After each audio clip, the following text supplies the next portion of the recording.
Good afternoon. As chairman of the board, I would like to warmly welcome all shareholders to the AGM of AP Møller Maersk. This AGM is fully electronic.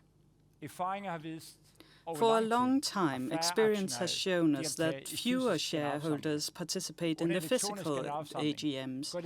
And with an electronic AGM, it will be easy for many of our shareholders who don't reside in Denmark. They can now participate on equal terms. We also have many colleagues, and some of them are shareholders, and they now have the opportunity to participate in the AGM, whether they work in Singapore, Bangalore, or Cape Town. Before we start with the formal items on the agenda, I want to mention that through the month of September, sometime in September, we will have a shareholders' day in Copenhagen. The purpose of the event is to create an informative day for our shareholders and give an insight into Maersk's business. It will also be possible to get up close and personal with our first container ship that sails on green methanol. Information about this event will be sent to the shareholders' email address, so do make sure that you register your correct address on the investor portal on our website. With this little ad for the Shareholders' Day, I would like to once again welcome you and thank you for participating in AP Møller Mærsk's annual general meeting. As chairman of today's AGM, the board has appointed Attorney at Law, Mr. Niels Kornerup, and I give him the floor. Thank you for appointing me chairman of the AGM of AP Møller Mærsk AS. I hope we will have a good, fully virtual AGM today. Let me mention right away that the transmission to those of you who follow the proceedings on the webcast and on the investor portal will take place at a slight delay according to your internet connection. Therefore, I will slow down every now and again so that we synchronize what is going on here at AP Møller Maersk and what you are watching on your screens. Before we embark upon today's agenda, there are a couple of formalities that we have to go through. First of all, we need to conclude whether the AGM has been legally convened and is competent to transact the business on the agenda. Before the AGM, I made sure that the convening notice was sent out in due time and complies with the legal requirements in the Articles of Association and the Danish Companies Act. Just before the AGM, we registered that 85% of the votes, and thereby of the A share capital, is represented at the AGM. This figure is registered after the deduction of own shares and without the B share capital, because B shares, as you know, carry no votes. Furthermore, we have a requirement regarding the quorum. That is, how many must be present for us to transact the business on the agenda. This is found in Article 11 of the Articles of Association, and it requires that at least 2/3 of the A share capital must be represented with voting rights at the AGM for proposals for amending the Articles of Association to be transacted. That is the case for item J3 to J5 this year. And as I just mentioned, I have made sure that this requirement has been complied with. I can therefore conclude that this annual general meeting is legally convened and competent to transact the business on the agenda. I hope that all of our shareholders can support that assumption. I will make sure that this is entered in the minutes, and that concludes the formalities of this AGM. The Board of Directors has received postal votes and proxies corresponding to 98% of the votes after deduction of own shares. I can already now inform you that there is wide support to all of the proposals from the Board of Directors, with more than 90% of the votes cast. The final figures will appear from the minutes. As mentioned at the AGMs of previous years, we need to take you through the provision in Section 101, subsection 5 of the Danish Companies Act. Here it states that there must be a complete account of the vote for every resolution passed at the AGM, even if the result of the vote is quite clear, which is the case here. I suggest that we follow the usual procedure at AGMs in this company and depart from this complete account. And I take it that all of you following the proceedings agree.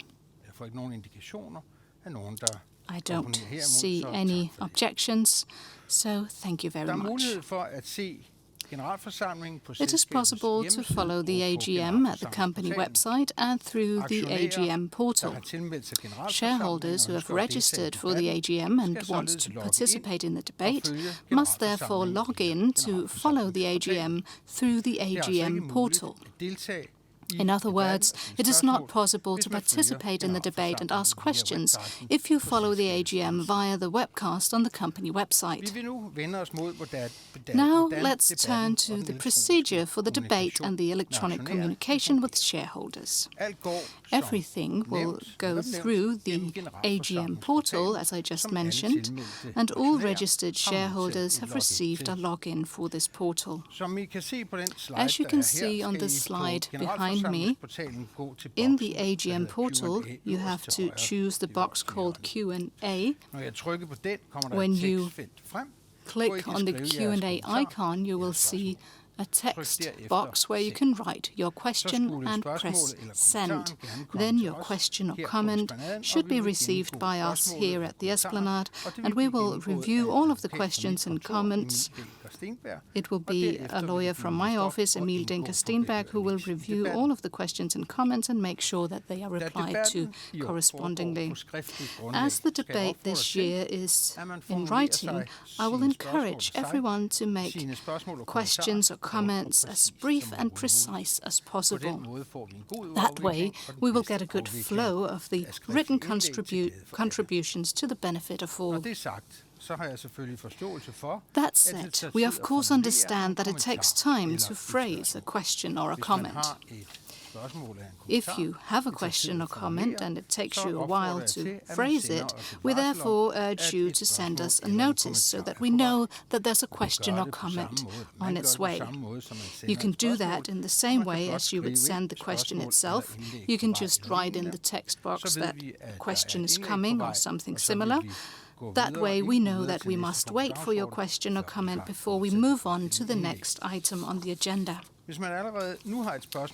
If you already have a question or a comment, you can send it to us straight away. You do not have to wait for the relevant item on the agenda that the question pertains to. We will make sure that it is placed correctly vis-à-vis the agenda.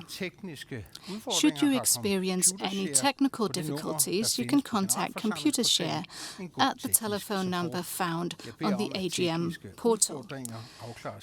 I ask you to make sure that all technical issues are dealt with via this phone number and not via the questions and comments section on the AGM portal. That brings us to the agenda, which has been sent out, and it is as follows. Item A, conduct of the annual general meeting in English with simultaneous interpretation to and from Danish. B, report on the activities of the company during the past financial year. Item C is the submission of the audited annual report for adoption. D, the resolution to grant discharge to directors. E is the resolution on appropriation of profit and the amount of dividends in accordance with the adopted annual report. Item F is the remuneration report, which is presented for approval. G, resolution on authority to acquire own shares. And H is any requisite election of members for the board of directors. Item I is the election of auditors. Item J is the deliberation of any proposals submitted by the Board of Directors or by shareholders. And this year we have 9 proposals, 5 from the Board of Directors and 4 from shareholders.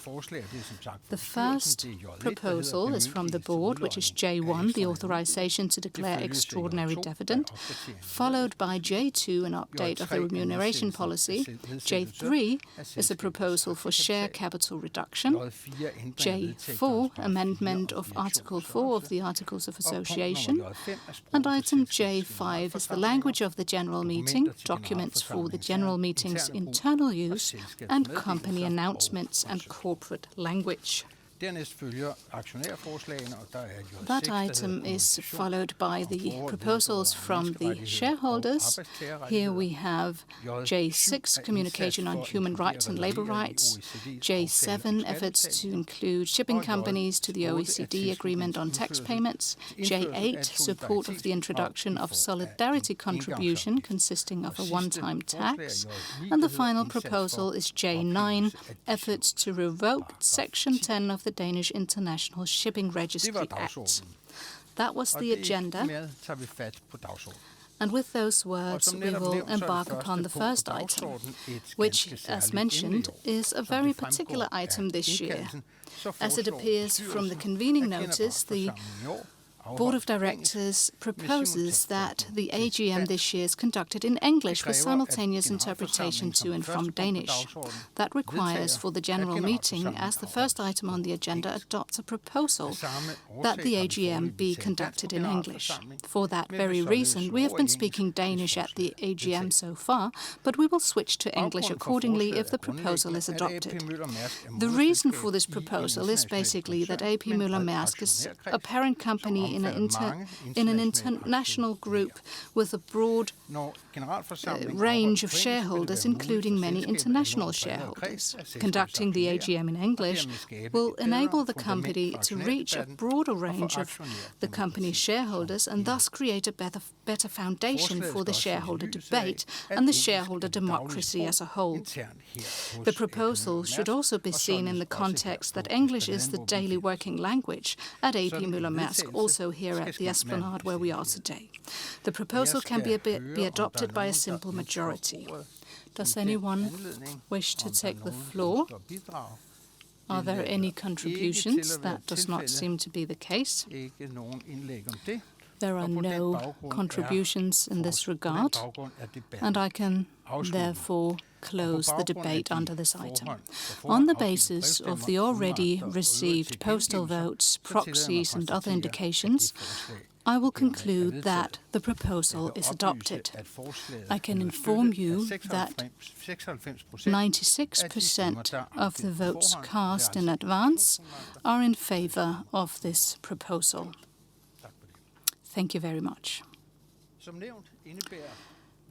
As I just mentioned, the adoption of this proposal means that we will conduct the remaining part of the general meeting in English. If needed, you may choose to enable simultaneous interpretation from English to Danish or from Danish to English. You do that in the top right-hand corner, choose the language, and you can see how to do that on this slide behind me. If you choose English, you will listen to the original here from the Esplanade. If you choose Danish, as just mentioned in Danish, we will now move on conducting the remaining part of the general meeting in English due to the adoption just now of the proposal of using English. If needed, you may choose to enable simultaneous interpretation from English to Danish or from Danish to English. Choosing simultaneous interpretation is done as illustrated at the slide currently visible at the screen. English is selected, the sound transmitted to you corresponds to what is happening here in the studio. If you select Danish, a simultaneous interpretation into Danish will be the soundtrack from this general meeting. By this remark, item 1 on the agenda is completed, and we now turn to the remaining items on the agenda. As it is common practice, introductory items on the agenda are processed jointly and brought up for debate jointly. We therefore deal with item B to F together, and those items will also be discussed jointly. These items are B, report on activities of the company during the past financial year. B, submission of the audited annual report for adoption.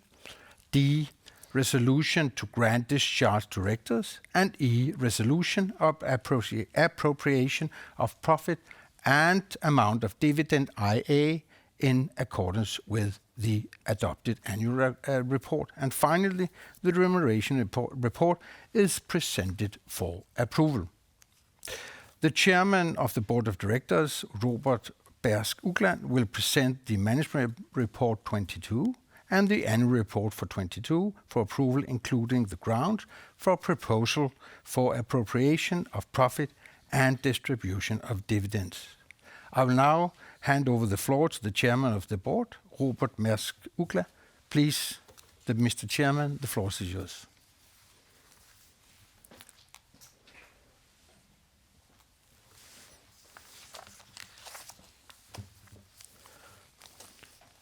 Thank you. We look back on 2022 with mixed feelings. 2022 was an exceptional year for container shipping and related logistics.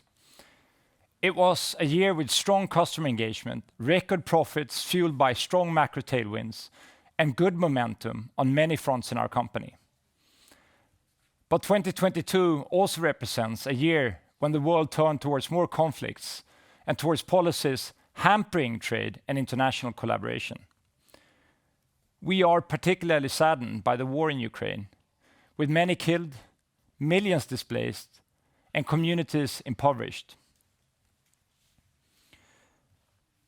The global trade and logistics industry exceeded $10 trillion in revenue in 2022.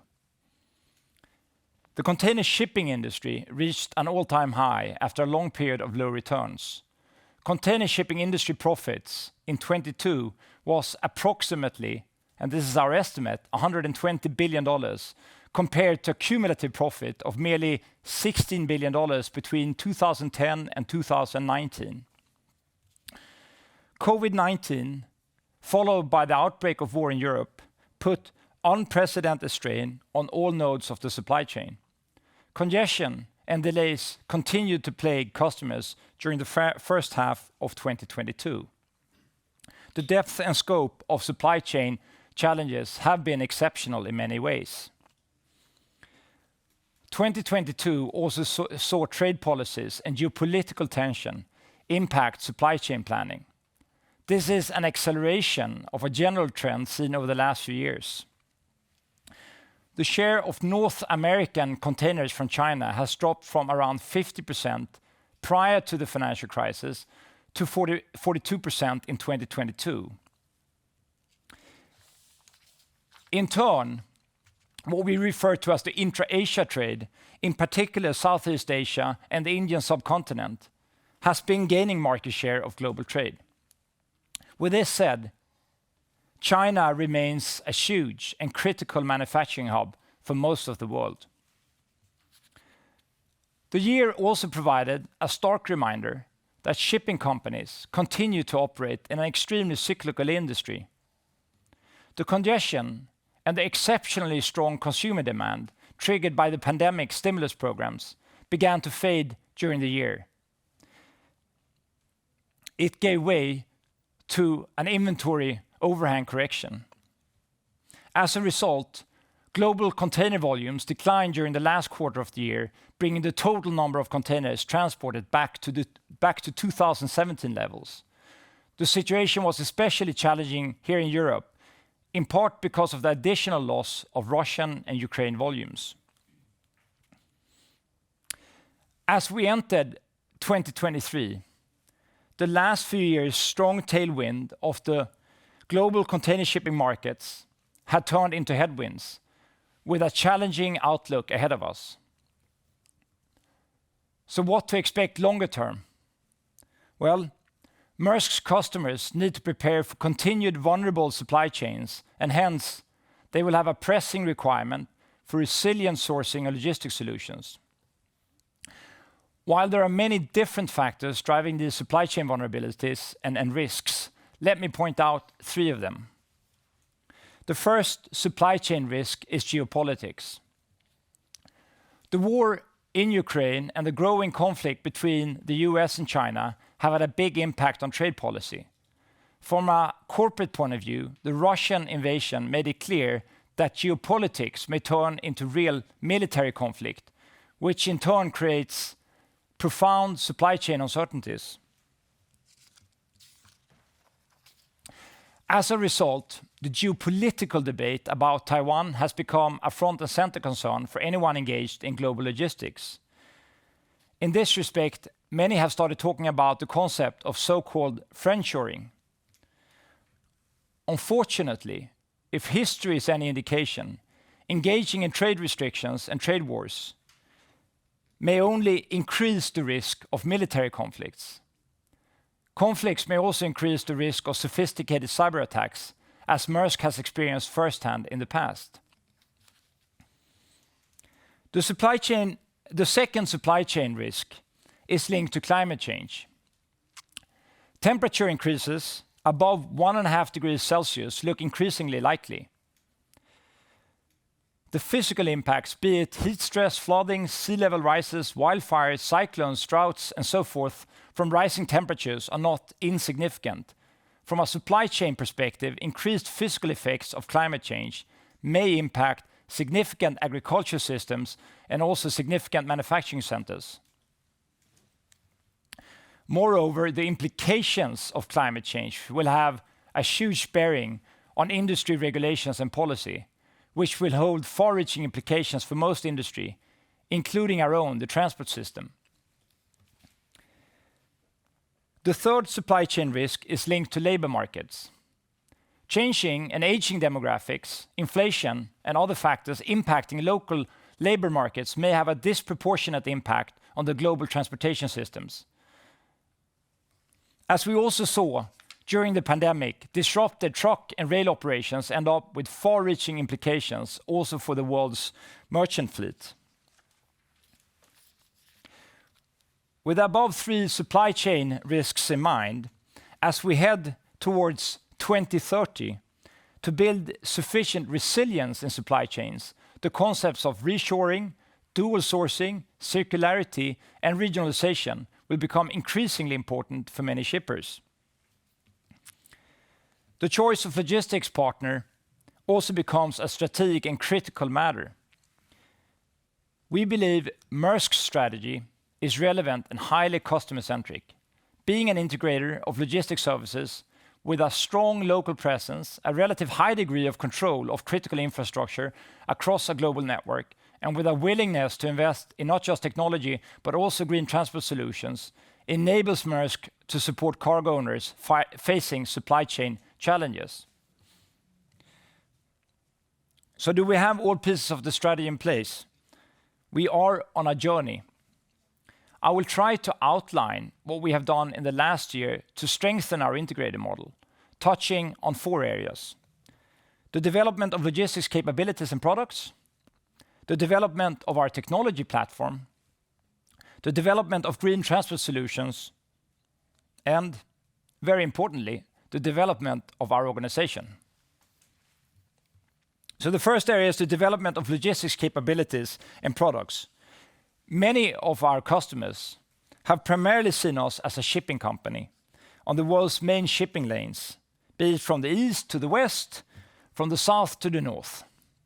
Since 2016, we have begun to pivot the company towards more of integrated logistics offerings and towards more of intra-regional activities. In 2022, we saw a 20% organic revenue growth in logistics, fueled by strong support from our top 200 ocean customers. The Net Promoter Score, which tells us about customers' engagement and satisfaction, increased through the year to record high, despite the many supply chain disruptions I earlier talked about.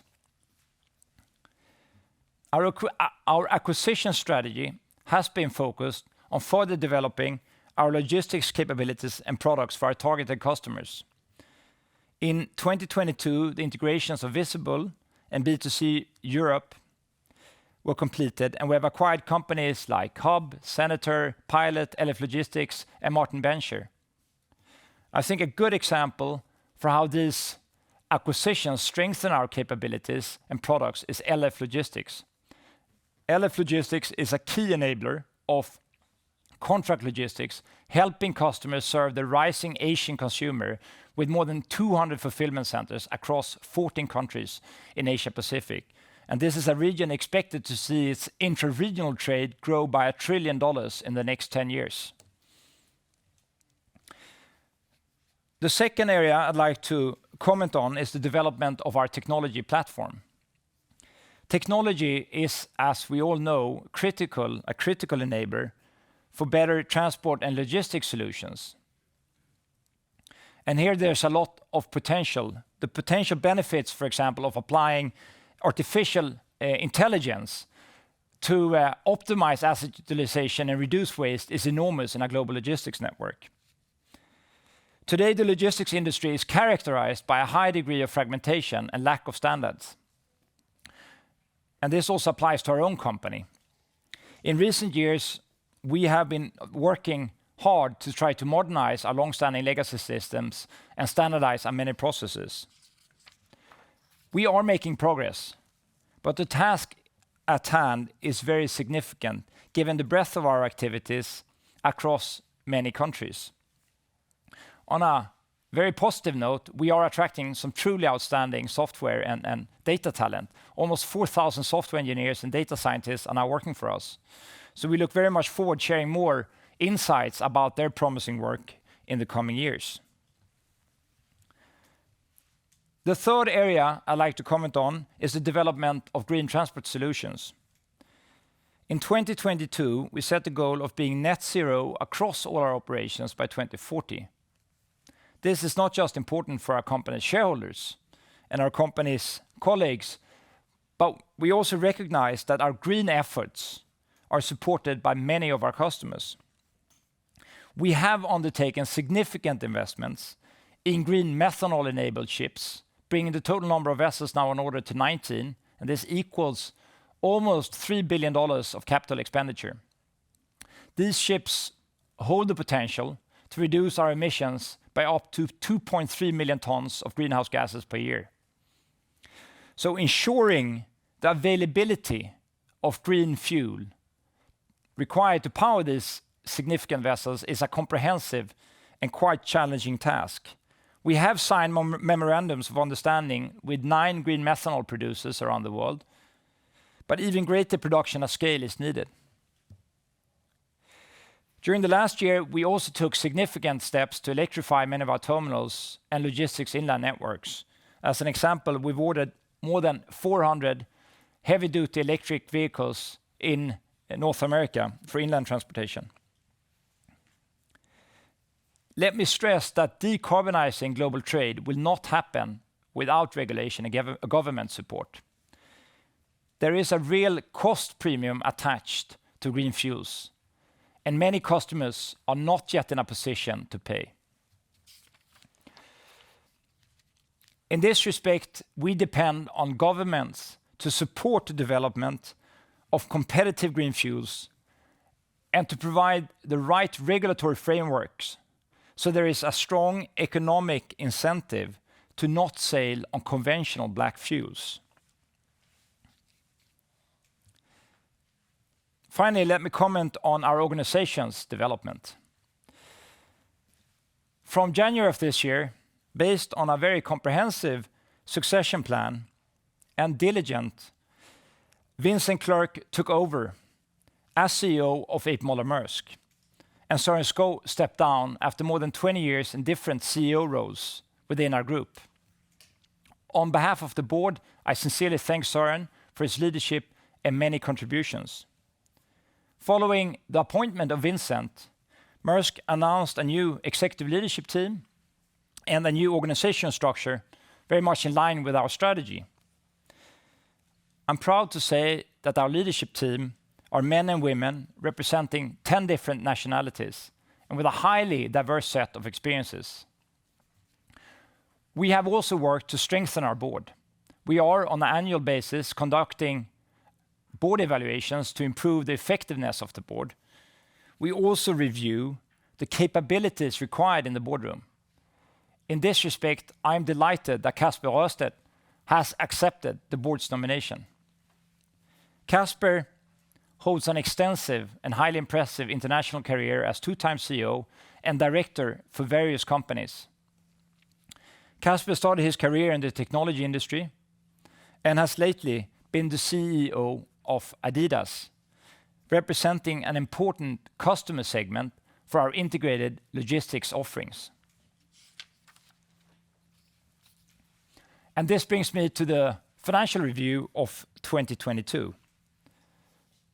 Against the strong macro tailwinds for shipping and logistics, Maersk delivered all-time high results in ocean, in logistics and services, as well as in terminals. Revenue ended up being more than $81 billion, with an EBIT of almost $31 billion. And this is very much in line with the latest guidance we published in August of 2022. Consolidated net profit was approximately $29 billion. Cash flow from operations amounted to just above $34 billion. Our gross capital expenditure was approximately $4 billion, driven by investments across all segments and very much in line with our two-year guidance. During the year, we also executed a share buyback program of almost $3 billion and paid dividends of close to $7 billion. At the end of 2022, the equity ratio was approximately 69%, and our liquidity reserve stood at $33 billion. So based on these fine financial results, the board has proposed a dividend for 2022 of 4,300 Danish kroner per share. And this is in line with our long-standing dividend policy of paying dividends in the range of 30 to 50%. The total of 30 to 50% of underlying earnings. The total expected dividend payout amounts to approximately 75 billion Danish kroner. I would like to stress that 2022 was a historic year in terms of profits. The dividend is a reflection of this success. However, dividends in the coming years will likely reflect a very different operating environment with markedly lower freight rates and lower earnings, as also outlined in the guidance. While our 2022 results were very strong in a historic context, there are also areas where we failed to live up to our commitments. During the year, we lost 3 Mærsk employees and 6 third-party workers on our premises. I'm deeply saddened by these losses, and we work hard to do better. To signal that safety is an integral part of our company culture, safety is now also part of our ESG targets for our leaders' long-term incentive program. In this context, it is important to keep in mind that the purpose of our group goes beyond its financial endeavors. We are saddened to see the consequences of the Russian invasion of Ukraine, which have also impacted many of our own colleagues and their families. We have worked relentlessly to support the many relief organizations operating in the area, including UNHCR and the World Food Programme. In the last month, our emergency response operations have also been active and provided quite critical support in Turkey and Syria to provide immediate aid to areas impacted by the devastating earthquakes. We believe that the very core of Maersk's activities underpins an important purpose to support local communities in all corners of the world. This became very evident during the pandemic, when Maersk transported vital goods such as food and healthcare products despite lockdowns and border closures.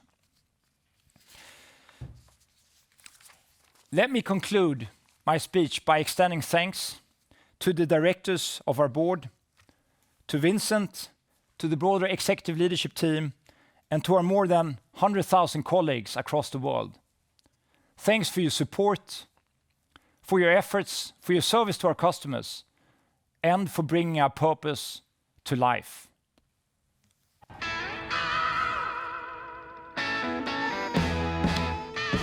At the end of the day, it's all about what gets you up in the morning.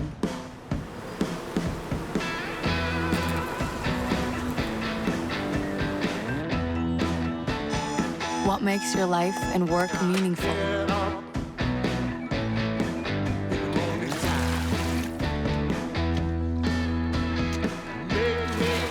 What we do impacts everybody. Every day, everywhere.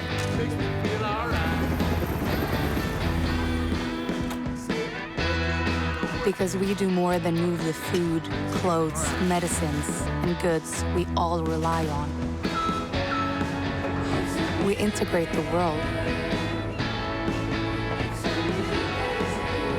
A world where an exchange of goods creates an exchange of culture, innovation, and trust.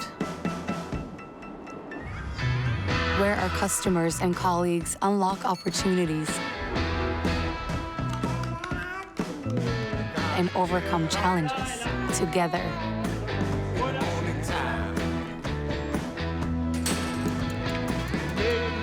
We are connected by purpose and guided by long-held values.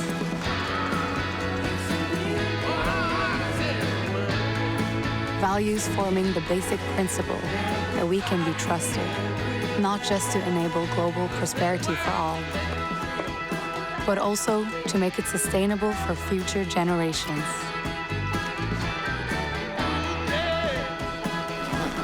That's what gets us up in the morning. Improving life for all by integrating the world.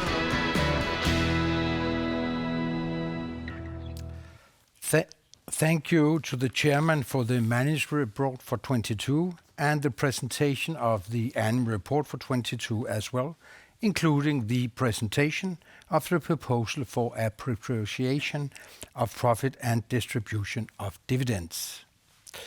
I note that the annual report is signed by the board of directors and the executive management, and that the auditors have issued an unqualified opinion of the annual report, which appears from page 137 and 140 of the company's annual report 22.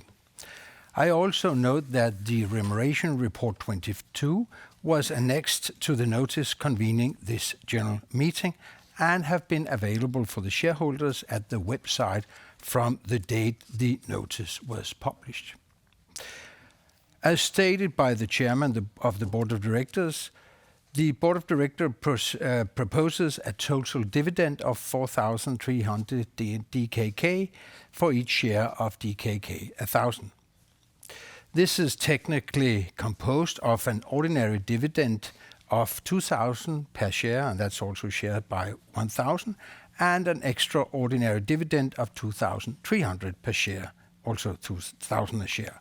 These are based on the annual report for 22 and an interim balance sheet as of 8th of February, respectively. And this is 8th of February 23.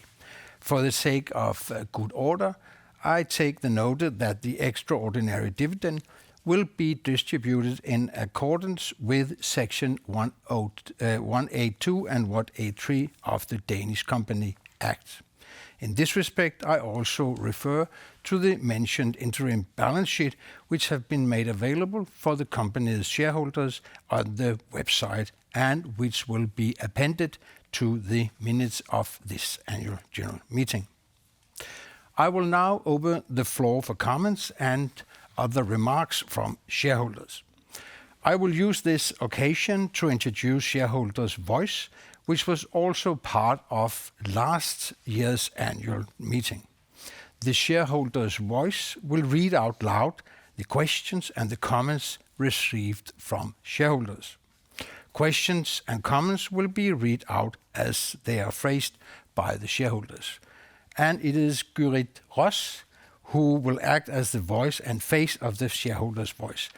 Please welcome the Shareholders' Voice. Thank you.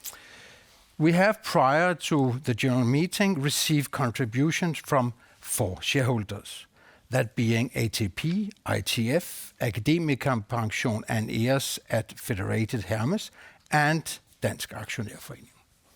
And by that, we start with the contribution from ATP. And I'll now give the floor to the shareholders' voice, who will present the contribution from ATP. Please, ATP. This statement is from Claus Wienblad on behalf of ATP. Thank you for the opportunity to address the AGM of A.P. Møller - Maersk. I would like to start by addressing the format of the AGM, which unfortunately is fully electronical with no physical presence. The company has thereby abandoned the long tradition of having a physical AGM, which I think is a pity. We at ATP think that a hybrid format is a better solution where it is possible to both attend physically and attend electronically for those who are unable to attend the physical meeting. Earnings in A.P. Møller - Maersk were yet at a record-breaking level, beating the already very high level from 2021. Congratulations with a fantastic result for 2022. This has created a very strong cash flow and enabled a dividend payment at this AGM of more than $11 billion and a high level of share buyback. I certainly strongly appreciate the high payout ratio, thank you for this, but would have preferred a more gradual payout, for example, in quarterly dividends.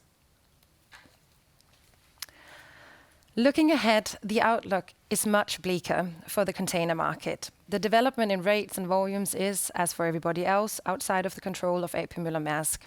What is within the control of the company is the execution of the strategy, the global integrator strategy.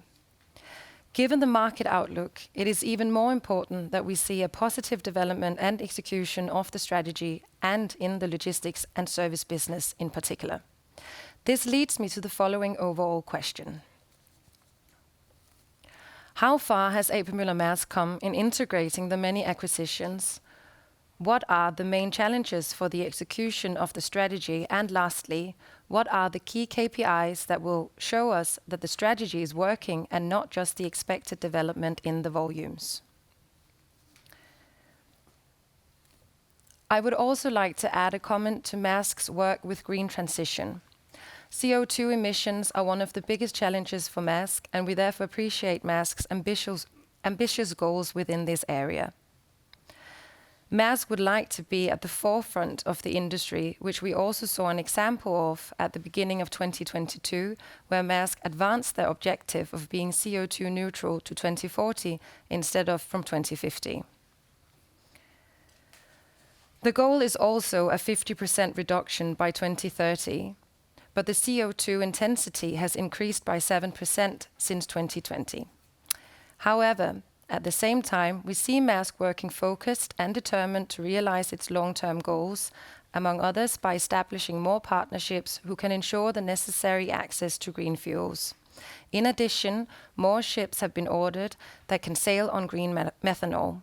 We therefore hope and expect that the effect of Maersk's many initiatives will reflect in a declining CO2 intensity over the coming years. Another climate-related topic which ATP focuses on is biodiversity.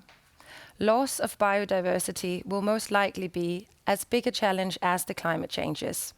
But it is also a very complex area, especially in understanding and measuring how a company's activities affects the biodiversity. It is therefore positive to see that Maersk continues to address this important area, and we will look forward to seeing some more concrete targets regarding biodiversity. Further, I would like to mention that we are voting against the suggested remuneration policy. The reason is the increased size of the variable pay relatively to the fixed part of the salary. Lastly, I would like to say a big thank you to Søren Skou for a great and long-lasting effort in the company, and welcome to Vincent Clerc as new CEO of A.P. Møller - Maersk. Thank you for giving me the floor. Thank you to ATP, and there were certain questions and remarks made, and they would be addressed firstly by the CEO, Vincent Clerc, and followed by the chairman of the board. Please, Vincent. Thank you. Regarding the questions, let me start by addressing the progress on our integrator strategy. I think that, as Robert has mentioned, we have actually coming on a long way in this integrator strategy by taking a logistics business, which at the inception of the strategy was a break-even business into today having a business in 2022 that has generating close to $1 billion EBIT. This has been the combination of the organic growth that the Maersk organization has been able to deliver, and also of the integration of different companies, some of which Robert mentioned in his speech. The integration of all of these companies is progressing as planned, and the potential that we see for the further growth of our logistics segment is still immense. Robert talked about a $10 trillion industry that is certainly opening up a lot of possibilities for us for further growth. Therefore, the KPIs that we should continue to look at is the organic growth above 10%, which we committed at our Capital Markets Day in 2021, while continuing to generate a margin over 6% every year. These commitments made in 2021, we maintain them all the way through 2025, and they are certainly part of the guidance that we also published for 2023. The ability that we have had to grow over the last 2 years with strong tailwinds is something that we look forward to trying to confirming in 2023 by delivering also on these metrics, even if the headwinds are pretty strong. Furthermore, the other parts of our strategy on the technology has been described in the speech from Robert, so I don't need to come back on it. But the last point on the integration of our business is the fact that we have decided to exit 2M in order to regain operational control and make sure that Ocean becomes a strong and value-adding leg to our integrated strategy going forward. Regarding the CO2 intensity, it is absolutely correct, and I refer here to our sustainability report, that our carbon intensity has increased by 7% over the last 2 years. This increase in emission intensity is a function of the unique challenges we have been confronted with during the pandemic, with congestions, delays that have forced us to actually accelerate the sailing of the ships whenever they could or whenever they were not stuck in congestion. We absolutely recognize the significant contribution that we made to the greenhouse emissions, and we are committed to getting back on track and realizing the goals that we have put forward. With the congestion being a thing of the past, we expect that 2023, with a more systematic use of slow steaming, will see a reduction in our carbon intensity. Finally, regarding biodiversity, it is a very complex subject where we do not necessarily have yet the maturity in the thinking that we have on decarbonization. In 2022, we took steps to deepen our understanding of our impact on biodiversity. We are also considering the use of biogenic CO2 for the green fuel that we are purchasing. We're also taking initiatives for preventing invasive species through the water ballast treatment that we have, and also taking actions towards protecting whales and ocean habitats. We have signed the UN High Seas Treaty and look forward to its implementation. Similar to the challenges of decarbonization, only when we see multilateral agreement made will we be able to make significant progress. For the rest of the questions, I will pass the word to Robert. Thank you, Vincent. So regarding ATP's view on variable pay, we know there are many different views on what is the ideal pay mix for executives. And I also know that many of our shareholders have very different views on this. The board of A.P. Møller - Maersk would like to see a closer link between pay and the company's performance. So therefore, we're moving towards a reduced component of base pay and an increased component of variable pay. So this means that if management does not deliver on the short and long-term targets, the overall pay will be less. Whereas if management is successful with delivering on these targets, the pay will be more. We think that is very much aligned with the long-term interests of our shareholders. Let me also stress that we appreciate the dialogue we've had with ATP and Klaus on this and other topics, and we look forward to a continued engagement with ATP. Thank you for the contribution to the answers to the questions raised by ATP, and thank you to the chairman and to the CEO. The next contribution received prior to the general meeting is from ITF, International Transport Workers Federation, and please, ITF. The International Transport Workers Federation welcomes the opportunity to speak to Maersk executives and shareholders today. We represent nearly 20 million workers across the world, bringing together unions in the struggle to secure rights, equality, and justice. We are proud that in April 2016, Maersk and the ITF formed an agreement to ensure any vessel Maersk charters has an ITF or similar agreement covering it, which puts in place protections for crews on flag of convenience ships. Since then, our relationship has grown to further solve disputes and issues faced by workers throughout your company. We look forward to expanding our collaboration with Maersk to ensure trade union rights are secured throughout the supply chain in maritime, trucking, warehouses, and beyond. We want to start off by remembering the 9 colleagues we lost last year. Their deaths span the numerous subsidiaries and regions that comprise the global Maersk conglomerate. Let us also remember that these deaths may have been prevented if duty of care obligations had been followed and workers had been heard. Ian Webb from Liverpool fell to his death in 2019 because Svitzer failed to provide a safe system of work despite several internal complaints being raised since 2015. It goes without saying that one death is one too many. Maersk needs to confront the unequal distribution of fatalities at work. Death is not considered a possibility as part of the job for executives, and it should be the same for workers across the supply chain. Around the world, our members are fighting for their lives and their livelihoods. When Svitzer entered the market in Argentina, it perpetuated a race to the bottom in the industry charging services at 75% less than the normal rate. As a result of Switzer's dumping policies, other companies had to sell shares, reaching the point of being technically bankrupt. Svitzer then subcontracted those same companies at 50% of what was previously charged. But it was workers who paid the true price through a downward spiral in conditions and wages and job losses. As a leading global conglomerate that many companies in the industry valorize, Maersk should not be engaging in such predatory practices at human cost. Svitzer Australia attempted a lockout of its workforce in 16 ports rather than coming to the table and bargaining in good faith after over 4 years of failed negotiations. While Maersk expands into new industries, this cannot be the precedent for Maersk's treatment of its own employees. Indian contractors at APM terminals are still waiting to receive the COVID bonus that direct employees received in 2021, despite the ITF network having raised their situation repeatedly. Maersk subcontractors must be valued by Maersk in the same way as direct employees are.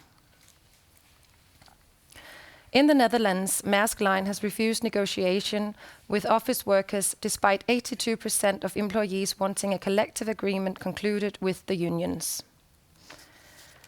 The company union even ceased its role as a result of management attitude, a clear case of union busting.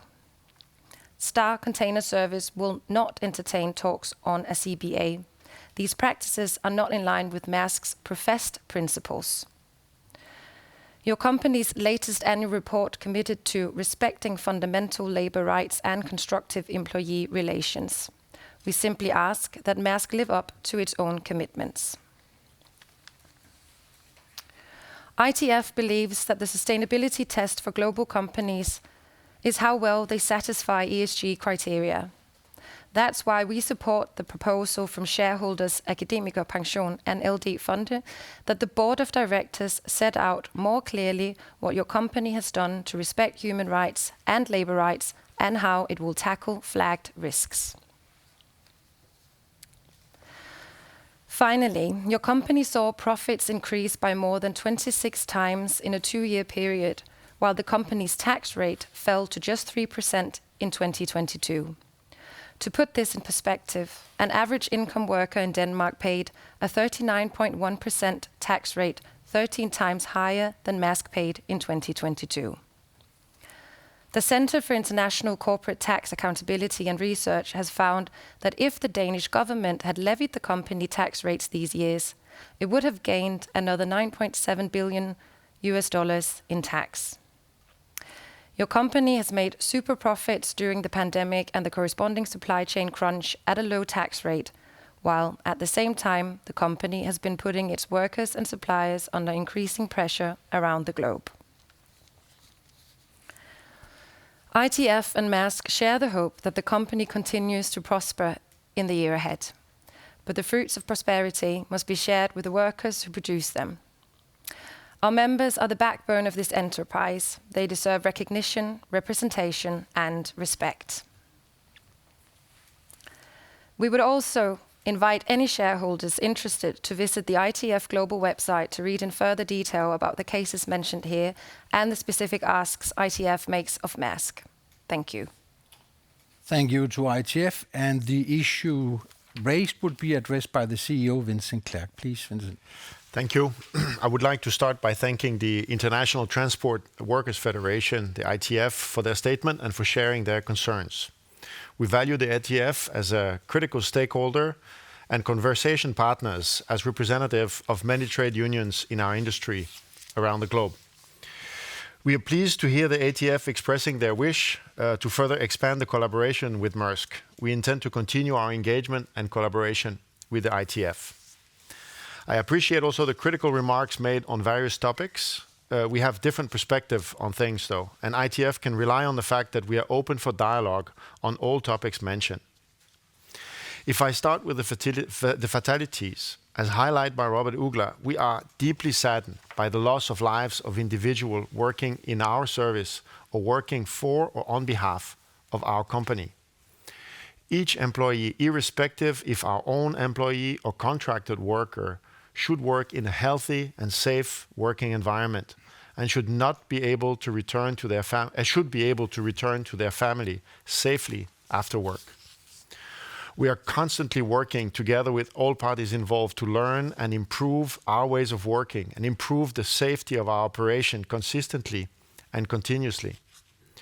The risk profile in our operation is changing with the transformation of our company, and we are actively addressing it by introducing new training programs, safety measures, and security campaigns, and involving our frontline colleagues in making our workplaces safer.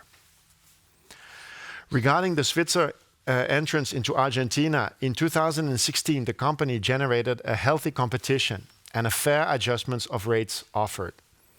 Since then, other players have entered the market, causing further adjustments of rates.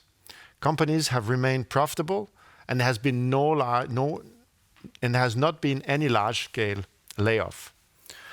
Operational overflow agreements between the companies are common practice in the global towage industry to secure effective service delivery and have existed long before Svitzer entered the market.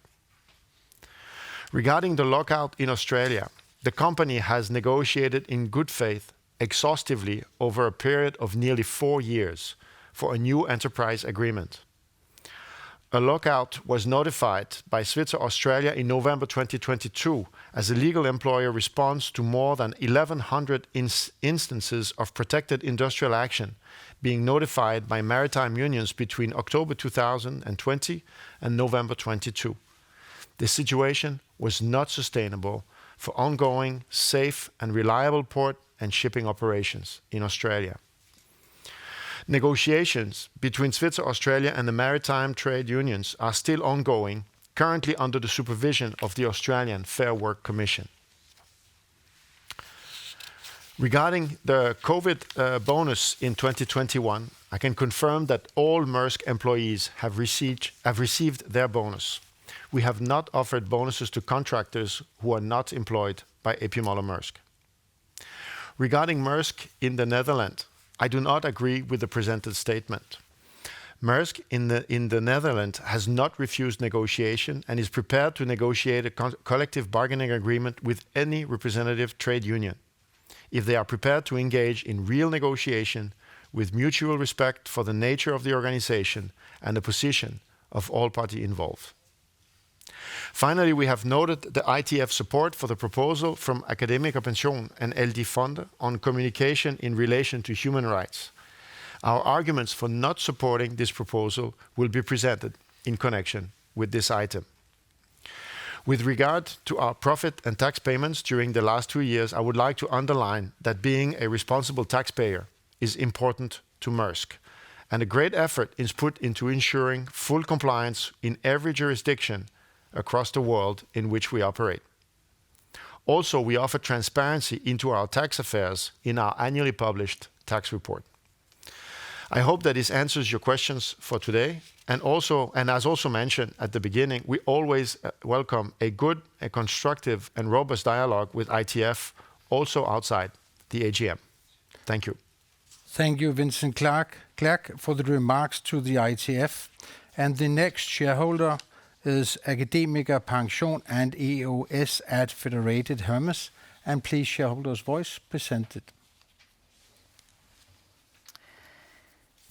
Dear board members, dear fellow shareholders, this statement is read out on behalf of AkademikerPension and EOS at Federated Hermes, who have been co-leading the dialogue with Maersk under the investor-led initiative Climate Action 100+ since December 2017. Please allow us to say a few words for context. Climate Action 100+ aims to ensure the world's largest corporate greenhouse gas emitters take necessary action on climate change.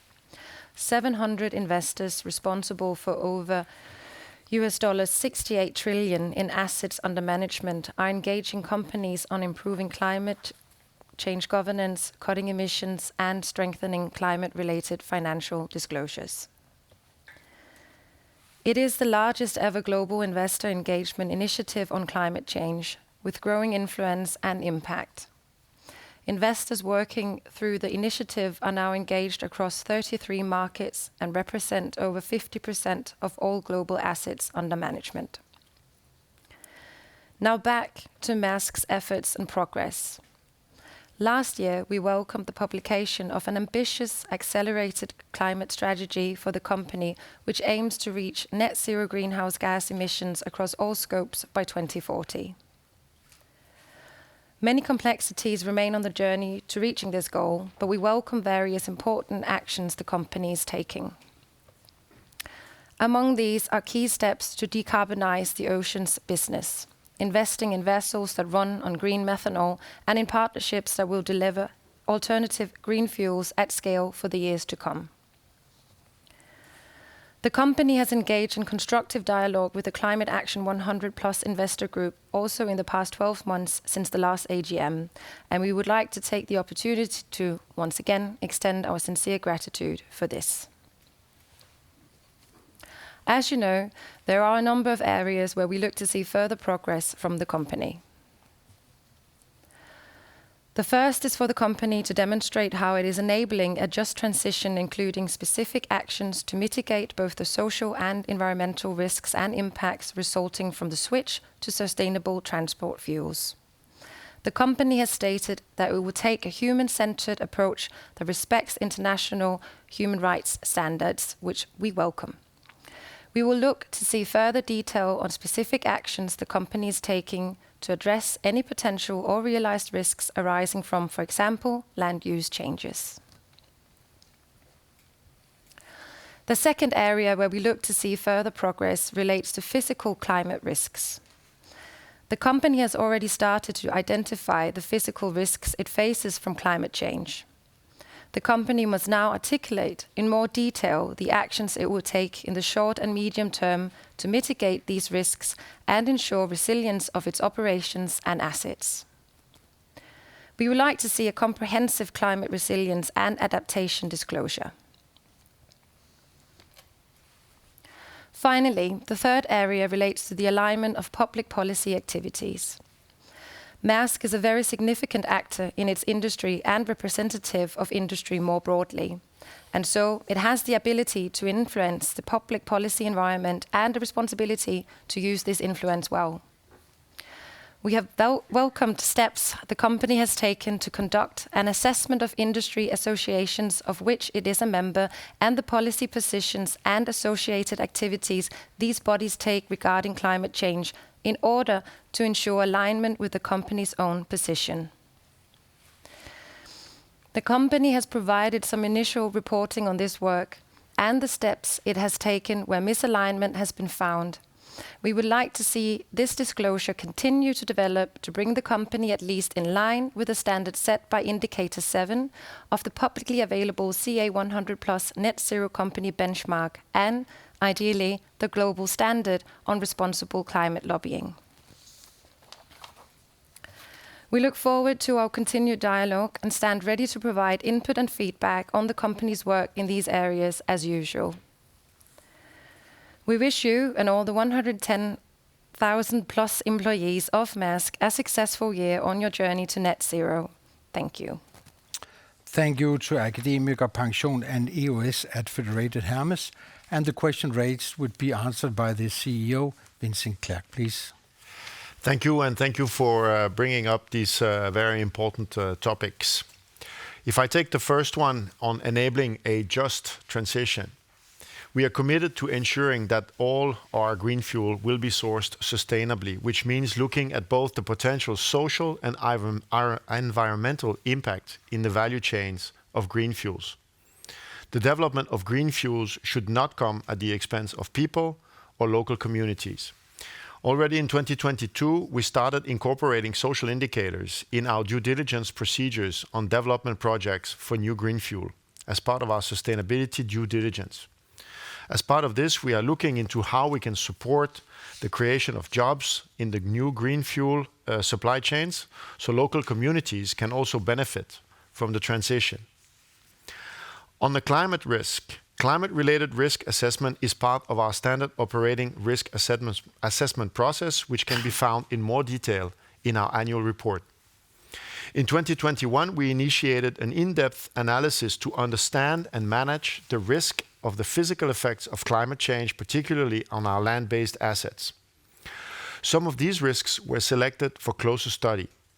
We will continue to further study on both short and long-term potential impact in order to be aware and prepare for them appropriately. In 2023, we plan to further develop and expand climate resilience and adaptation disclosure based on the TCFD framework, Task Force for Climate-Related Financial Disclosure, covering both physical and transitional climate risks. Finally, regarding our public policy activities, we are always guided by our core values: constant care, humbleness, uprightness, our employees, and our brand, our name, in all our public policy outreach and stakeholder engagement that we do. Maersk is committed to ensuring that all lobbying activities are conducted in accordance with our commitment to responsible business practice and with the planet and its inhabitants in mind. All of our climate policy outreach is conducted in line with the goals of the Paris Agreement, and we are also committed to expanding our disclosures in this area and are using the criteria of the Climate Action 100+ Net Zero Company benchmark to inform our efforts. Thank you. Thank you, Vincent Clerc, for the CEO, for the comments to Akademikerpension and EOS at Federation. The next and last and final contributor which have provided these prior to the general meeting is Dansk Aktionærforening. However, the statement is phrased in Danish and will be read out in Danish, but answers will be given in English. So please, Dansk Aktionærforening. This is on behalf of the Danish Shareholders Association with the director Michael Bach. 2022 was a very good year for both AP Møller Mærsk and the shareholders in spite of difficult times around us. There's no doubt about that. Under normal circumstances, we, on behalf of private investors, would now commend the management for both a good report and a very strong performance in the past year. But unfortunately, we cannot do that this year, because the company has decided to abolish the traditional and important physical AGM, so we cannot look each other in the eye for a debate and a deserved thank you for the past year. We understand from the arguments that you don't think it's worth the bother to have a physical AGM and that you want to follow the times and instead invite to a more informal shareholders' day. However, we believe that this is a mistake for both the company, the shareholders, and society at large if you decide to abolish the physical AGM we're all used to without any further dialogue about it. The authorization to have a fully electronic AGM was given during the COVID crisis when times were very different. And even though we appreciate a shareholders' day, it cannot replace a committed AGM. We do recognize that an electronic AGM is a technological piece of progress that is here to stay and gives many opportunities. But for all parties, it must be combined with the possibility to also appear physically. The direct communication where we meet face-to-face has a value in and of itself, especially when debating complicated issues. We therefore hope that A.P. Møller-Maersk will again give us the opportunity to meet both electronically and physically at the AGM in 2024. With a deserved direct thank you to the management and all the employees, and with further questions to be asked about the business. Thank you for reading out the message, and good luck. And there will be given comments to that from the chairman. Please, Robert. Yeah, thanks for these comments and thanks for the proposal.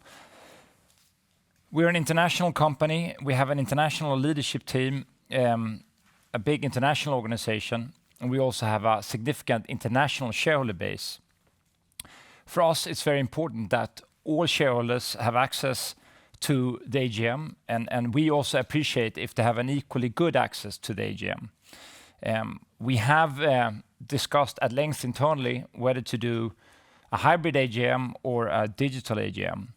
But it's our experience that a digital AGM works better for those participating digitally. It's not as good experience for digital participants to attend a hybrid AGM. So that's why we decided to do a digital AGM. I appreciate the proposal to have face-to-face discussions. While you cannot meet physically if you have a digital AGM, I'm sure technology will evolve over time. And at least I'd like to further investigate if we can increase the interaction somehow with our shareholders and have more direct interaction if we decide to do digital AGMs in the future. But that's a matter we have to look into further and a matter we cannot commit to today. Thank you to the chairman of the board for responding to the contribution from Dansk Aktionærforening. That was all the contributions received prior to the general meeting. We will now go to the contributions made during the course of this general meeting. And we have a couple of them sent in, and some of them are phrased in Danish, and the same pattern will be used. They will be read out in Danish, but they will be given answers in English. And the first contribution made during the course of this meeting is from Anne Birgitte Mærsk-Hvid. And please, Anne Birgitte Mærsk-Hvid.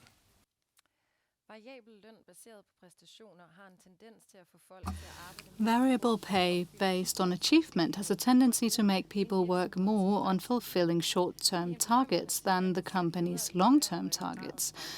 It's a cause for concern that you should choose to and the question will be addressed by the chairman. Please, Mr. Chairman. Yes, so as outlined in the remuneration policy, we have a fixed salary, and then we have a salary which is based on short-term incentives, and then we also have a fairly significant component. We have a bonus which is linked to short-term incentive targets, and then we have what we call the long-term incentives. So we have a variable pay which is based on the performance based on longer-term targets. So we believe we have the right balance between more of short-term targets and the long-term targets. Rest assured that we have a great interest that shareholders which are in it for the long-term shareholders, that their interests are very much aligned with the remuneration policy. And we believe it is. Thank you, Mr. Chairman, for provided answers to Anne Birgitte Mærsk-Hvid. The next contributor is Claus Ove Ringberg, and please Claus Ove Ringberg. Hvilke udfordringer vil den nye Silkevej give Mærsk? Which challenges will the new Silk Route give Maersk in the future? So the Belt and Road Initiative is really aimed at creating better infrastructure to support trade between nations. It is supported by China, but it has created already infrastructure in many different countries. For us, we can only welcome the creation of better infrastructure to facilitate the flow of goods between different geographies. So we do not see the Belt and Road Initiative as being a challenge for us. It just continues to enable us to actually serve our customers better. And we will continue also to invest on our own infrastructure wherever it helps and serves our customers. Thank you to the CEO for providing an answer to the question raised by Claus Ove Ringborg. The next question is raised by Richard Mark Kreis, and I give the word to Richard Mark Kreis. Which, if any, human rights related financial risks has the company identified, and how does the company seek to address these? And the specific question will be addressed by the CEO. Please, Vincent. So human right-related risk, including the financial risk, are under the oversight of our Risk and Compliance Committee. ESG topics are addressed as part of our annual due diligence, which is described in detail in our annual report. In 2022, in our 2022 risk assessments, which analyzes our key strategic, operational, and financial risk, we did not find that there were any significant human right financial related risks. Thank you so much, CEO, for the answer to that question. And the next contribution is actually more statement in Danish saying, tilslutter mig Vinblads ønske om en fysisk hybrid generalforsamling. And that was made by Ane Birgitte Mærsk with Ane Birgitte Mærsk. An AGM with physical and if we go to the next question, then there's a question from Jan Saumann Ratsniak, og jeg giver ordet til Jan Saumann Ratsniak. Hvornår bliver udbyttet udbetalt? When is the dividend paid out? By the CEO, please. So the dividend will be paid on March 31st. Thank you, Mr. CEO Vincent Clerc. And there's another question from the same provider, Jan Saumann Ratsniak, and I give the word to Jan Saumann Ratsniak again. How much do you expect your air freight to add to the And revenue? that is again the CEO who would respond to that. Yeah, so we do not provide guidance on specific products or segments of our business. But that said, we are expanding our air freight based on the combination of customer demand, but also our strategy. We have acquired Senator in 2021, and we will continue to expand our activity. Therefore, we expect Mærsk Air Cargo to contribute to our overall ambition to grow our revenue in logistics by more than 10% every year, and that which is actually well above market growth. Thank you to the CEO, Vincent Clerc, and that was respond to Jan Saumann Ratsniak. And the next provider of a statement or a question, that is Sten Jørgen Hartvig. And please, Sten Jørgen Hartvig. There are several possibilities to spend and invest the excess cash flow, and surplus. However, the decision of buying back shares, does that mean that the management find that the share price as of lately is cheap and that the management cannot find better use of the capital and invest in new assets and the supply chain? And that question would also be addressed by the CEO, please. Thank you. So our capital allocation strategy is designed to ensure that A.P. Møller - Maersk has sufficient flexible financial flexibility in order to execute our strategic objectives, while maximizing also the return to A.P. Møller - Maersk shareholders. Based on the extraordinarily high level of profitability in 2022, we decided to raise the existing share buyback program and remain committed to returning excess returns to shareholders. Thank you to the CEO, Vincent Clerc, for answering the question raised by Sten Jørgen Hartvig. The next one is raised by Torben Gert Hansen. Torben Gert Hansen, please. What does the company do to prevent sexual harassment on the company's vessels and in the other part of the business? The CEO, Vincent Clerc, who will respond to that. Yeah. So no matter who you are, as a Maersk employee, you should always feel absolutely safe when you come to work. And the sexual harassment cases that we have seen are totally acceptable and go against everything that every Maersk colleague believes for what we stand for as a company. Completely lost. Sorry. I'm also happy to chip in while Vincent reflects on the question. I can say from the board's point of view, we take all cases related to sexual assault and sexual harassment extremely seriously, and we do spend quite some time to make sure these matters are being fully investigated. Yeah. We have actually rolled out a significant cultural change program in our fleet aimed at really raising the awareness, making sure that our employees can feel safe, that they have channels to communicate, that these issues are dealt with proactively, that we also stamp out all of issues proactively rather than wait for things to happen. So we have a very comprehensive program there that we are implementing right now very diligently, and as Robert mentioned, it is actually followed up very closely with the board. Thank you so much, gentlemen, for addressing the answers to the questions raised. And now we turn to another contributor, and that is Frank Aaen, and that have been submitted in Danish and will be read out in Danish and answered in English. So I hand over the floor to the shareholder's voice, and that being Frank Aaen.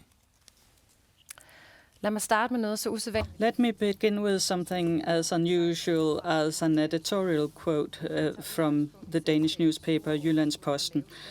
The editorial focuses on the large profit and low tax payment.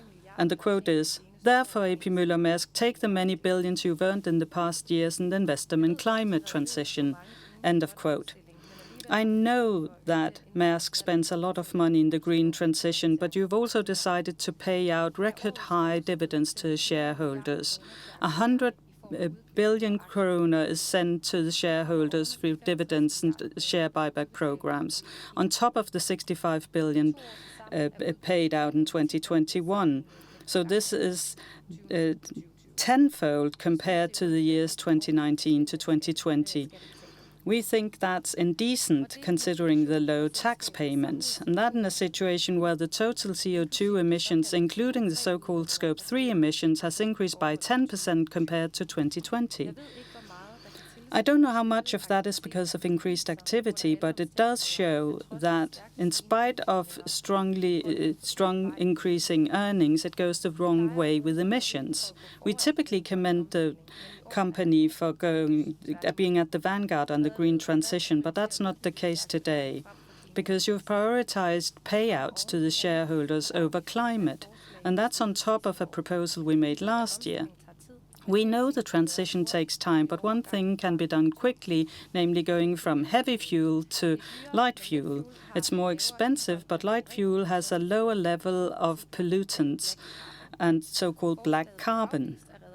The proposal was rejected by the company head because it would mean that the company could invest less in the transition to green fuel, so you wouldn't prioritize it. Therefore, this question, have you still chosen not to use light fuel and thus reducing the emissions of soot?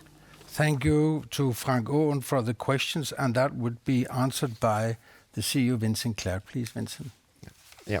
Thank you for these questions. So the measurements of our Scope 3 emission is still something that where the methodologies are being fine-tuned and where we're learning every day. We have recently had to revise upward the calculations that we have of our Scope 3 emission, both because of methodology, and we've also revised it backwards for the years were before, but also because the business has been growing significantly, as you can see it in the numbers of our logistics business. We continue to work on the decarbonization, and our commitment for 2040 were not only made for our ocean-going activities and our own assets, but also throughout our Scope 3. And we continue to work not only at gathering better and better data on how we spend our Scope 3, but also on how we're going to decarbonize every part of the global supply chain. With respect to our fleet, the majority of our vessel actually uses already low sulfur fuel, and about 15 to 20% of our ships is actually using scrubber, which is a device installed on the chimney or the smokestack of the ship that actually stops these particles before they go into the air. The green methanol on which the ships of the future will run does not emit or emit very, very low levels of sulfur and are compliant with the current legislation, so there the scrubber will not be a necessity. I think that it is important to say that our transition, our green transition, is not hampered by a capital allocation. Actually, we are making all the investments that we can make at this stage to actually support the green transition. And linking the level of payout of dividends to slowing down the green transition is not an accurate fact. We are investing in line with the renewal that we need of our fleet, and will continue to do so in the years to come. May I just also comment on this question? I think, first of all, it's important to keep in mind that it's not just what we do for the company, but it's also what we do for the industry. And when we started this journey, all our competitors were ordering ships with so-called LNG fuel engines. Now, LNG may be a really good fuel if you want to reduce sulfur emissions, but it leads to significant methane slip. And as per our life cycle analysis, it's actually more damaging for the environment than some other conventional hydrocarbon fuels. I'm glad to see that now some competitors are actually following Møller Maersk in terms of ordering not LNG fuel ships, but methanol fuel ships and ships which can actually use green methanol. But it's very important here for people to understand that this change will not happen just because of private initiatives. Green methanol still comes at a significant premium to hydrocarbons, and many customers are not willing to pay for that fuel. So it's critical that governments provide the right incentives and also provide support to the development of green fuels so these fuels become competitive. Thank you to the CEO and the chairman for responding to the contribution of Frank Aaen. And Frank Aaen have a second contribution, and please read that out. A question about last year's AGM. We talked about the Danish International Shipping Registry Act with Section 10 that limits the freedom of association and the right to freely negotiate collective agreements. Differences based on nationality or residence are a violation of international standards and norms. Last year, your CEO said that it was okay to differentiate according to the rules of ILO, but that is wrong, and you can see that in the video. Will you acknowledge today that the answer given last year was wrong? The kritiske aktionærer have submitted a proposal under item J9 regarding the DES. I think I'll refer the question to the agenda item there, and the question will be answered as a part of the debate under item J9. And there's an additional question also from Frank Aaen, and please present it. Hvad med let fuel, som jeg spurgte om? How about light fuel that I just asked about? That answer would be answered by Vincent Clerc. So for the light fuel, the light fuel that we use today, which is basically diesel, it works the same. It works the same way for the heavy fuel with respect to sulfur particles. So either the ships that use those, either they have something to filter them at the source, or it is part also of what the scrubber is stopping when we on the ship where it is equipped. Thank you so much, Vincent Clerc, for the contribution or the answer to the question raised by Frank Aaen. That was the last contribution I've noted we have received, but I've just been informed that no additional question is on its way. So by that, we've finished the debate in this respect in regards to these items B to F. And by that, I conclude that we can accept that the general meeting have adopted the Board of Directors' report on the company's activities in the past financial year, adopted the annual report for 22, resolved to discharge the Board of Directors and the executive management, and adopted the appropriation of profit and distribution of profit, and finally adopted the annual remuneration report for 22. Accordingly, item B to F are closed. That brings us to the next item on the agenda, and that being item G regarding authorization to acquire own shares. The board proposes that the general meeting authorize the Board of Directors to allow the company to acquire own shares, provided that the nominal value of the company's total holding of own shares at no time exceeds 15% of the company's share capital at the time of the authorization being granted, that must be today. The purchase price must not deviate for more than 10% from the price quoted on the Nasdaq Copenhagen Exchange on the date of the acquisition, and the acquisition will be enforced, or the authorization will be enforced until 30th April 25. The authorization is intended and required for the company's share buyback program. And by that, I would like to hear if anybody wants to take the floor in this respect. And I have no indication as to such. And by that, I close the debate, and I can inform you that such a resolution can be passed with a simple majority. And based on the votes already received, I am happy to establish that the general meeting have adopted the proposal. That brings us to the next item, which is item H regarding election of the members of the Board of Directors. According to Article 3 of the Articles of Associations, members of Board of Directors are appointed for a term of 2 years at a time. Pursuant to the Articles of Association, Bernhard Bott, Mark Engel, Arne Karlsson, and Amparo Moraleda do this year stand down from the Board of Directors. The Board of Directors proposes re-election of the same, being Bernhard Bott, Mark Engel, Arne Karlsson, and Amparo Moraleda.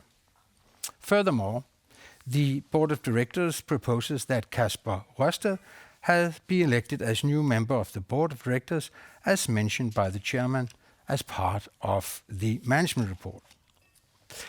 For information on the candidate's qualifications, other managerial duties in commercial undertakings, demanding organizational assignment and independences, are referred to the fact sheet on the candidate, which was exhibited to the notice convening the annual general meeting, being this meeting. And by that, I firstly should ask if there's other candidate, and secondly, if there's any question in this respect. And I've just been informed that there is a question from Simon Peter Gok. And please, Simon Peter Gok. I suggest that shareholders should not vote for the election of Kasper Rørsted, as he concealed that he was a graduate of Niels Brock Business College and not of Copenhagen Business School. This is deceitful and not the behavior of a person who wants to be elected to the Board of Directors of Maersk. See Kasper Rørsted's Wikipedia profile. And that remark would be addressed by the chairman. Please, Mr. Chairman. So I refer to the fact sheet regarding the board candidates, and on that fact sheet you can also see Kasper Rørsted's education, and we believe the education listed there is correct. Let me also say that we do not find Kasper Rørsted in any way dishonorable, which I think is alluded to in this question or comment. we have done an extensive reference check. People who have worked with Kasper speak extremely highly of him. We have also, of course, followed his career. He's a two-time CEO, but he's also been on the board of several significant companies. So he brings a lot of experience, and people speak very highly of him. Finally, I've engaged with him myself, and I believe he is a man of good values and integrity. Hence, the recommendation for the board's nomination. Thank you to the chairman for answering the questions made by Simon Peter Gok. I have no indication of any others who wants to address this issue or issues in this respect, and I have no indication of the candidates. So by that, I will conclude that the proposed candidates are re-elected or elected respectively as member of the board for another 2-year term. Congratulations to the election to all of you. Consequently, the board of directors are composed of Robert Mærsk Utland, Mark Engel, Amparo Moraleda, Arne Karlsson, Bernhard Elbott, Julia Vottekute, Kasper Rørsted, Marika Fredriksson, and Thomas Lindegaard Madsen. That concludes item H. We'll now reach item I regarding the election of the company's auditor. According to Article 7 of the company's Articles of Association, the company's auditor is elected by the general meeting for 1-year term. The board of directors proposes the re-election of PricewaterhouseCoopers statsautoriseret revisionspartnerselskab. According to the EU regulation on statutory audit, I can inform you that the proposal is in accordance with the recommendations provided by the audit committee, which is not affected by third party and which have not been subject to any agreement with a third party limiting the general meeting election of auditors. And by that, I should ask if anybody would stand for that position or have comments or wants to make remarks. And there's a comment under its way, and this is a question raised by Simon Peter Gok. And please, Simon Peter Gok. I suggest that shareholders should not vote for PricewaterhouseCoopers statsautoriseret revisionspartnerselskab as according to Wikipedia. They were involved in a scandal. In January 2023, the firm was involved in a controversy when it approved Americana's balance sheets with accounting inconsistencies of around $4 billion. This caused volatility to company's price on the Brazilian stock exchange and losses to the company's shareholders. After verifying the impacts caused, the CVM, Brazilian body that regulates the stock exchanges, opened investigations against the company's auditors to determine responsibilities. Hvorfor har Mærsk brug for PwC? Why does Maersk need PwC? That seems very suspicious. There were some comments and questions made by Simon Peter Gok, and the chairman would provide comments to that. Please. Thank you. Thanks for raising that concern. So let me first say that we take the task as a board extremely seriously in appointing an audit firm. And we are, of course, mindful about the local team we engage with here in Copenhagen, but we're also very mindful about the global capabilities and also the global track record. Now, I would argue all the large audit firms, given the breadth of their activities, have been involved in various issues, or if you may, scandals. In our experience, PwC is a very good firm. We have a good experience from working with them, and the board has a great deal of trust in their in the lead auditors representing them. So we are quite happy with the relationship, and we continue, of course, to evaluate these relationships. But for now, we fully support the continued use of PwC in Denmark, but also elsewhere in the world. Thank you, Mr. Chairman, for comments to the remarks made by Simon Peter Gok. And there's no other candidates for that position, and by that I declare, I record that PricewaterhouseCoopers statsautoriseret revisionspartnerselskab is elected as the company's auditor. This brings us now to item J, which concerns proposals from Board of Directors and by shareholders, this year totaling 9 proposals.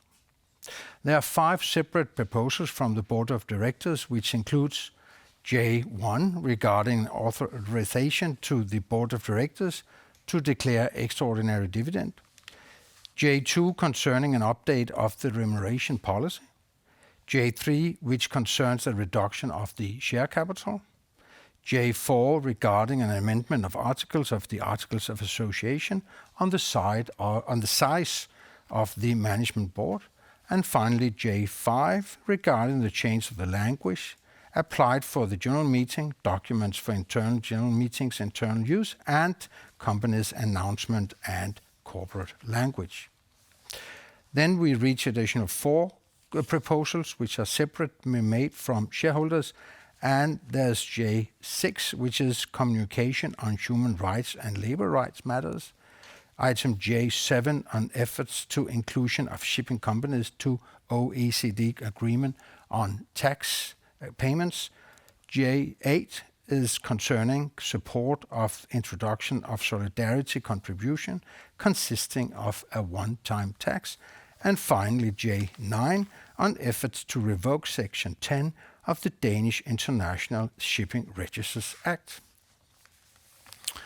And by this we move on to item J1, which is a standard item and familiar to many of you shareholders who have participated in previous year's general meeting. The Board of Directors proposes that the general meeting authorize the company's Board of Directors for a period until the next annual general meeting to declare extraordinary dividend to the company's shareholders. And by that introduction, I'd like to hear if anybody want to make comments in this respect. And there's no such comments coming in, and by that I take it as a sign of acceptance and indication of approval, and I by that establish that the general meeting has adopted the proposal.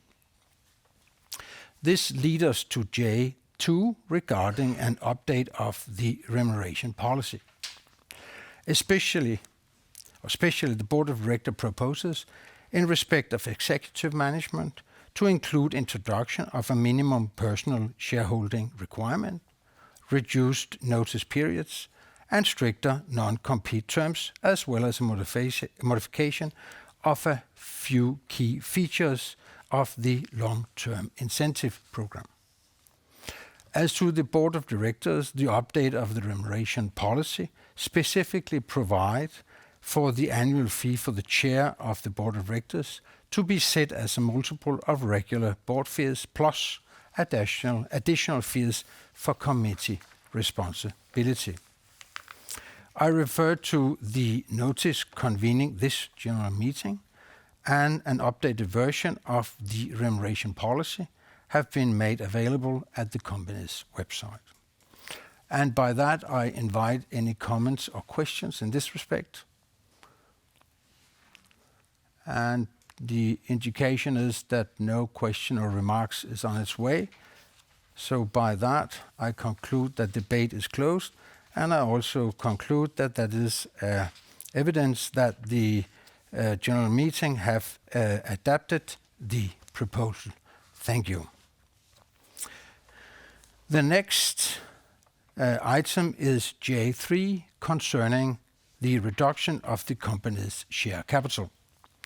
I generally refer to the notice convening the general meeting, but I should note that the Board of Directors proposes to reduce the company's share capital by cancellation of own shares of a total nominal value of DKK 1,137,446,000 divided into 227 398 shares of DKK 1,000 and 910,056 B shares of also 1,000 per share.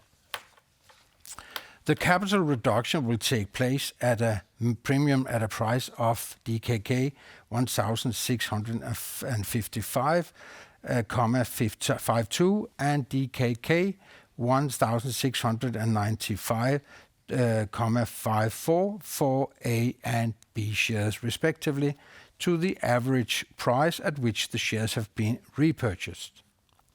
Following the share capital reduction, the company's share capital will amount to DKK 17,569,715,000. The proposal implies that Articles 2.1 of the Articles of Association will be amended to as set out in the notice to this meeting. And by that I should ask, or would ask, if anybody would like to contribute as to this item on the agenda. And I have no indication as to that. So I can just inform you that this proposal have to be accepted by 2/3 of the votes casted. But based on the postal votes and the proxies submitted prior to the general meeting, I'm able to establish that the general meeting has adopted that proposal. And I can inform you that 98% of the votes casted prior to the general meeting have been in favor of this proposal. The company's creditors will now request to file any claims within a 4-week deadline through the Danish Business Authority's IT system. The completion of the share capital reduction and the amendment of the Articles of Association will be registered with the Danish Business Authorities upon expiry of the deadline for the creditors' filing of claim. A company announcement will be published once the share capital reduction is completed. That was the conclusion of item J3. This brings us to item J4 concerning an amendment of Article 4 of the Articles of Association. Specifically, the Board of Directors proposes that the company's management can consist of 2 to 8 members rather than 3 to 8 members as currently set out in the Articles of Association. The proposal implies that Article 4 of the Articles of Association will be amended as set out to the notice sent out in regard to this general meeting. And by that, I would ask for any question or comments.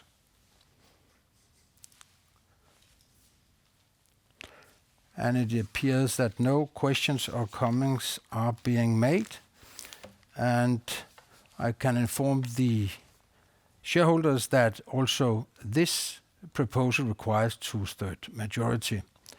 But based on the proxies and posted votes submitted prior to the general meeting, I am able to establish that the general meeting has adopted the proposal, and for the information, 97% of the votes cast were in favor of this proposal. That was the conclusion of item J4. This leads us to item J5, which concerns a number of changes relating to the use of English. As set out in the notice convening the annual general meeting, the Board of Directors proposes that the company's general meeting can be conducted in English. The document for internal use by the general meeting may be prepared in English, and that the company's announcements may be published in English. Furthermore, the Board of Directors proposes that the company's corporate language is English, that is the language applied internally at the company and the Maersk Group, and the language of internal producers and etc. The proposal implies that Article 17.2 of the Articles of Association will be amended to a new Article 18 as further set out in the notice convening the general meeting. I will now open the debate regarding this agenda point. We have, prior to the general meeting, received a contribution from Akademikerpension and LD-Fonde relating to this item J5. I therefore give the floor to the shareholder's voice, who will raise her voice in respect of the contribution made on behalf of Akademikerpension and LD-Fonde. Please. Thank you. The statement is given on behalf of shareholders Akademikerpension and LD-Fonde. We support the proposed amendment to the company's Articles of Association promoting English as the company's official corporate language and allowing the company's general meetings to be conducted in English. However, an issue that we feel must be addressed is the fully virtual setup of this year's annual general meeting. While hosting a fully virtual general meeting may have some financial and administrative advantages, it is diluting shareholder rights and the democratic purpose of the annual general meeting. The fact that this statement is being read aloud by a Maersk representative instead of a shareholder underlines this issue. We strongly encourage Maersk to revert to a hybrid setup with both in-person and online participation for next year's annual general meeting.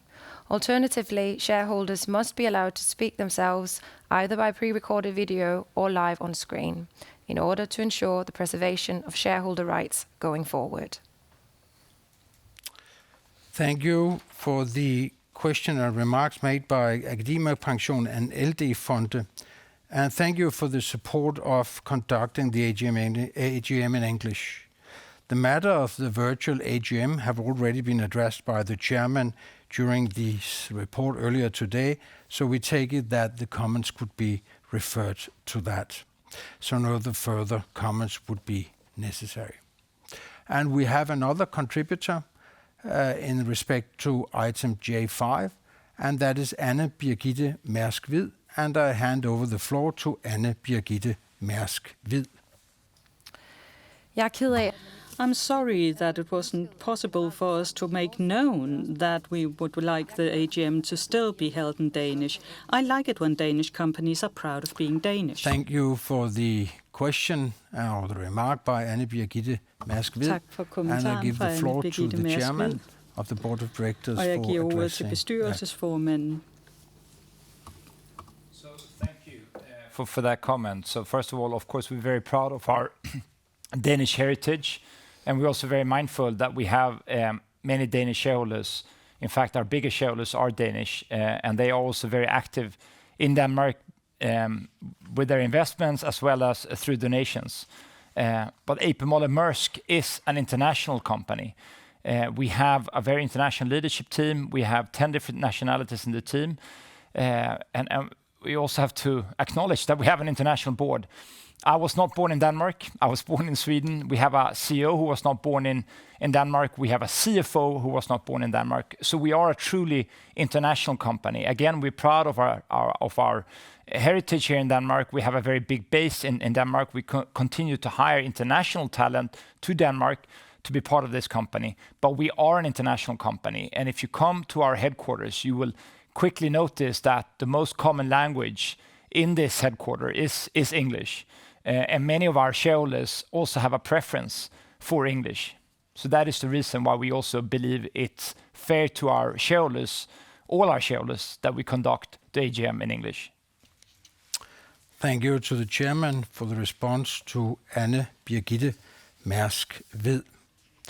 And I have not any indication as to any further contributions, but in the meantime, I can tell you that this proposal have to be adopted by 2/3 of the votes. And the final conclusion is that there is nobody who wants to take the floor in this respect, and by that I conclude that the general meeting has adopted the proposal. That is also supported by the proxies and postal votes submitted prior to the general meeting, as 98% of the votes casted were in favor of that proposal. So that was the item number J5, and by that the last proposal brought by the board. The following proposal are proposal made by shareholders. And the first of these are proposal J6, submitted by Akademikerpension and LD Fonde. Specifically, Akademikerpension and LD Fonde have proposed that the board of directors shall communicate the company's effort to respect human rights and labor rights in accordance with the United Nations Guiding Principle on Business and Human Rights, and, if any, which human rights relates to the financial risk the company has identified and how it seeks to address these. I'll now give the floor to the shareholders' voice, who will present the proposal on behalf of Akademikerpension and LD Fonde. The purpose of our shareholder proposal is to encourage Maersk to take the next step in the company's sustainability journey. To strengthen the company's public disclosures regarding human rights, impacts and risks, and to ensure the company's continued leadership position on sustainability reporting. At this point, we feel it important to comment that Maersk has declined the filing shareholders' multiple requests to include the motivation for filing this proposal in the AGM materials. This is unfortunate, as it deprives shareholders of valuable information in order to assess the merits of the shareholder proposal in time for the de facto deadline for institutional investors submitting their votes. The fact is that institutional investors generally submit their votes well ahead of the AGM itself, and well ahead of this statement being read out today. Now back to the motivation. The pressure on companies to demonstrate respect for human rights is increasing as the link between long-term value creation and a prudent approach to human rights risks is becoming more and more established. It is, therefore, increasingly important for companies and investors alike that companies demonstrate that they understand and navigate the business opportunities and risks related to the corporate duty to respect human rights and labor rights. Failure to do so may leave the company vulnerable to operational disruptions, litigation risk, and increased scrutiny by supervisory authorities, as well as reputational risk and loss of license to operate in the eyes of customers, employees, investors, and business partners. The corporate duty to respect human rights is derived from the United Nations Guiding Principles on Business and Human Rights, the UNGPs, adopted in 2011. The UNGPs have set out the international standard of practice for companies to respect international human rights, including labor rights, by identifying, preventing, mitigating, remedying, and accounting for human rights impacts associated with their business activities. This process is commonly known as human rights due diligence. Though a soft law requirement under international law, the corporate duty to respect human rights has been an expectation of companies since the UNGPs was adopted in 2011. This is particularly the case for companies that publicly subscribe to these international norms, companies like Maersk. This expectation has in recent years been underlined by the European Union's introduction of a range of regulatory initiatives which in different ways seek to address the impacts that businesses have on human rights and labor rights. Two of the main developments in this area are the Corporate Sustainability Due Diligence Directive, which includes a mandatory due diligence obligation with respect to human rights, and the Corporate Sustainability Reporting Directive, which concerns disclosures on a range of sustainability matters, including human rights from a double materiality perspective. The EU regulatory initiatives are largely based on the corporate duty to respect human rights as described in the UNGPs.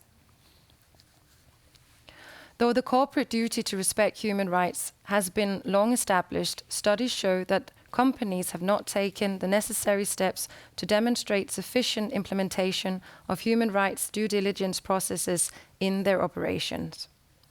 the Danish Institute for Human Rights has examined the public reporting of a number of large Danish companies and provided an analysis of the human rights policies and disclosed human rights due diligence practices of these companies in 2020 and again in 2022. The analysis indicate that more progress needs to be made in this area. This is also the case for Maersk. As indicated in the 2022 analysis, Maersk ranks in the top 5 of the assessed companies and has made substantial progress in this area in recent years. Maersk is therefore well placed to demonstrate best practice and lead the way on human rights due diligence disclosure. Maersk is a signatory to the UN Global Compact and has committed to respecting human rights in line with the UNGPs. By strengthening its ability to document its human rights, due diligence and risk management processes even further, the company would stand to benefit. Not by preempting the regulatory requirements in the EU legislation, but by staying ahead of the curve. We therefore encourage our fellow shareholders to consider their support for this proposal. We also encourage the board to support the strengthening of the Maersk's human rights and labour rights disclosures ahead of next year's AGM, despite the board not finding it possible to support the proposal this year. We look forward to continue our dialogue also on this matter and to follow closely the progress in Maersk's human rights disclosures in the coming years. Thank you. Thank you to the shareholders' voice on behalf of Akademikerpension and LD Fonde. I'll now give the floor to the chairman of the board of directors, who will present the board of directors' position on the proposal, and that is that the board of directors do not support the proposal. So with these initial remarks, please, Mr. Chairman. Thank you. We very much support the good intentions, but we don't support this proposal. We also I would like to thank Akademikerpension and LD Fonde for your comments and for highlighting our high ranking as well as the substantial progress we made over the last few years. We are, as you know, very committed to human rights, and in accordance with the UN guiding principles on business and human rights, we continuously work on our due diligence processes, and we also work on action plans to address the shortcomings, and this is also discussed in the boardroom. A very good example is the inclusion topic we discussed earlier around sexual harassment and sexual assault, which is and has been a very important topic in the boardroom. Today we report on the progress on these human rights matters on our website as well as in our sustainability report. So in our opinion, and this is very much supported by management, it's not necessary with additional reporting from our end until we become more familiar with the new legislation and the guidelines addressing human rights. With that said, we very much appreciate the dialogue we're having with you, and we look forward to a continued dialogue. Chairman, and that was a response to the contribution made by Akademikerpension and LD Fonde. And in relation to J7, we have a contribution from a shareholder which is undisclosed to me, but please, Mr. Undisclosed, please present. Maersk Group now reports on the EU taxonomy and states that it complies with the minimum safeguards, including respect for labour rights. So why does the board not support helpful shareholder resolution J6? J6, communicating 1, the company's efforts to respect human rights and labour rights in accordance with the United Nations guiding principles on business and human rights, the UNGPs. And now I can disclose that the contributor was Richard Mark Crease. And I think the answer to these questions have already been submitted or given by the chair, so I think that would be the answer. I should ask if there's any other who wants to contribute under this item. And I understand that that is not the case. So therefore, I close the debate.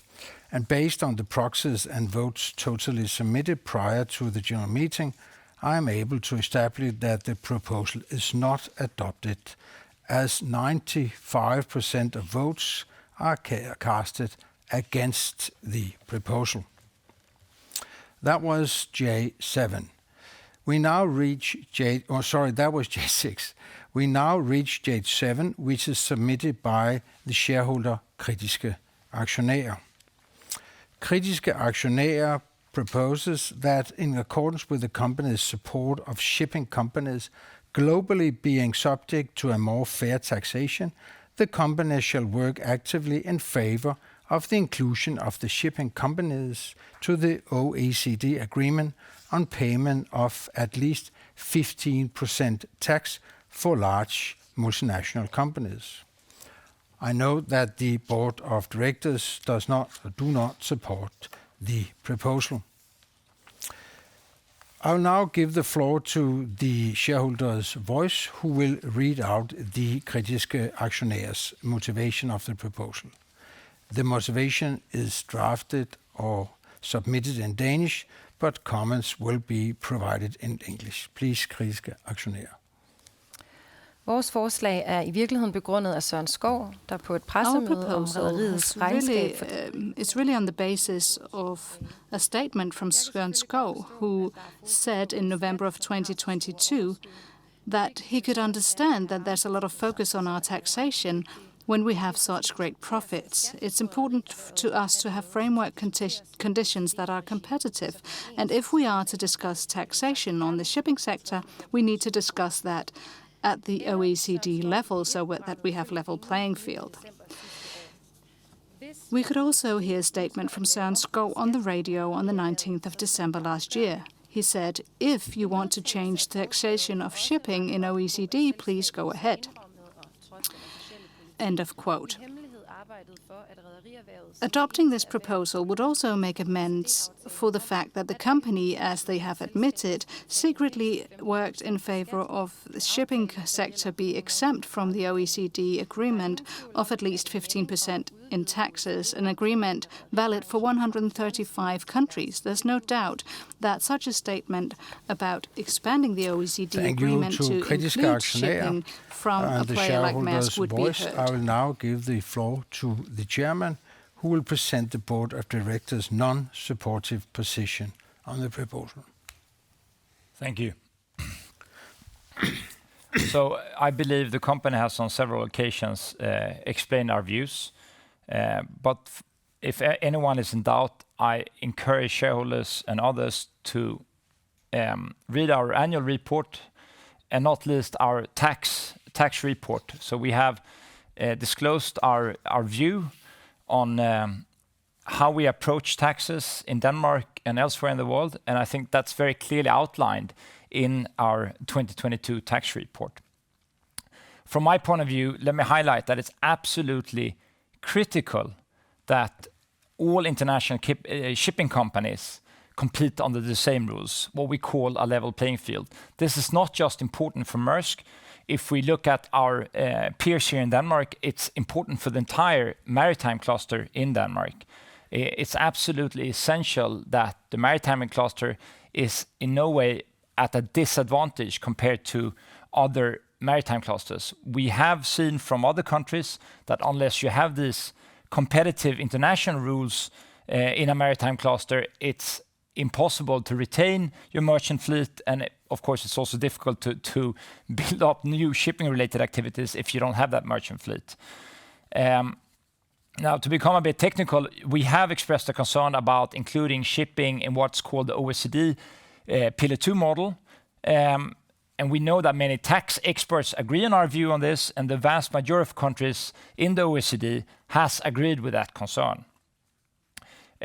It's also important to emphasize that a significant part of our investments, as outlined in my speech and earlier mentioned by Vincent, they go into other activities. They go into terminals, they go into fulfillment centers, they go into other inland logistics activities. And for these activities, we pay a traditional corporate tax in the countries where these activities are undertaken. So a port in Holland, a port in Rotterdam, where we have a fairly big operation, would pay taxes in Holland. A port in Los Angeles, where we also have a very big operation, would pay taxes in the US. So all these activities are subject to the proposed OECD minimum taxation rules. But again, let me stress that tonnage taxation is critical for the Danish maritime cluster, and if we don't have it in Denmark, we believe that the cluster will very quickly diminish in size. Thank you, Chairman, for the Board of Directors' remarks. And we have a contribution in respect of this item on the agenda, and that is from a shareholder, Lisbeth Bech-Nielsen, and it is written in Danish. I hand over the word or the floor to the shareholder's voice, please. We need a level playing field for all. That's what Maersk always repeats whenever anyone questions their lucrative tax system, the so-called tonnage tax. But Maersk owes us an answer as to why you have actively worked against OECD's attempt at a global tax agreement. So far, we only got hot air out of the grey box on Esplanaden, where you once again achieved a record high profit. Last year, Maersk's at the time CEO Søren Skou claimed that Maersk was open to paying more tax if it happened through a global tax agreement in OECD with fair competition rules. Yet the Danish television in February showed that Maersk actively worked against a global tax agreement with the government at the time in 2021. That puts Maersk in an unfortunate light, because how can you say one thing and do something else? And now even maintain that this double standard is quite okay.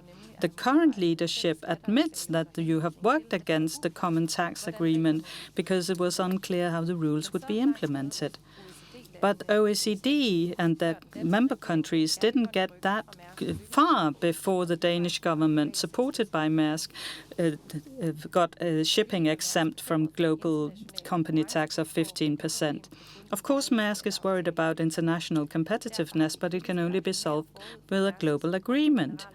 And therefore, we at the critical shareholders have made the proposal of the Maersk being part of the OECD agreement. So Maersk owes us an answer to how you at one time can support the idea of a global tax agreement and at the same time actively work against the OECD attempt to have common rules or a level playing field.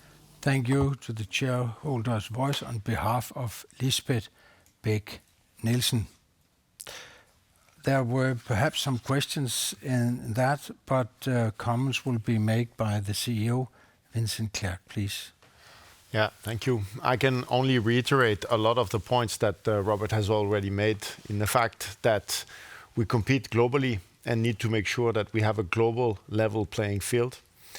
With the inception of the idea of the 15% tax rate across the OECD, we have noted concern that this would not deliver, as it was designed, a level playing field for a lot of technical reasons in the text. And as Robert mentioned, a lot of experts have actually agreed with our assessment, so much that actually the majority of the OECD countries have decided to extend an exemption for our shipping activities.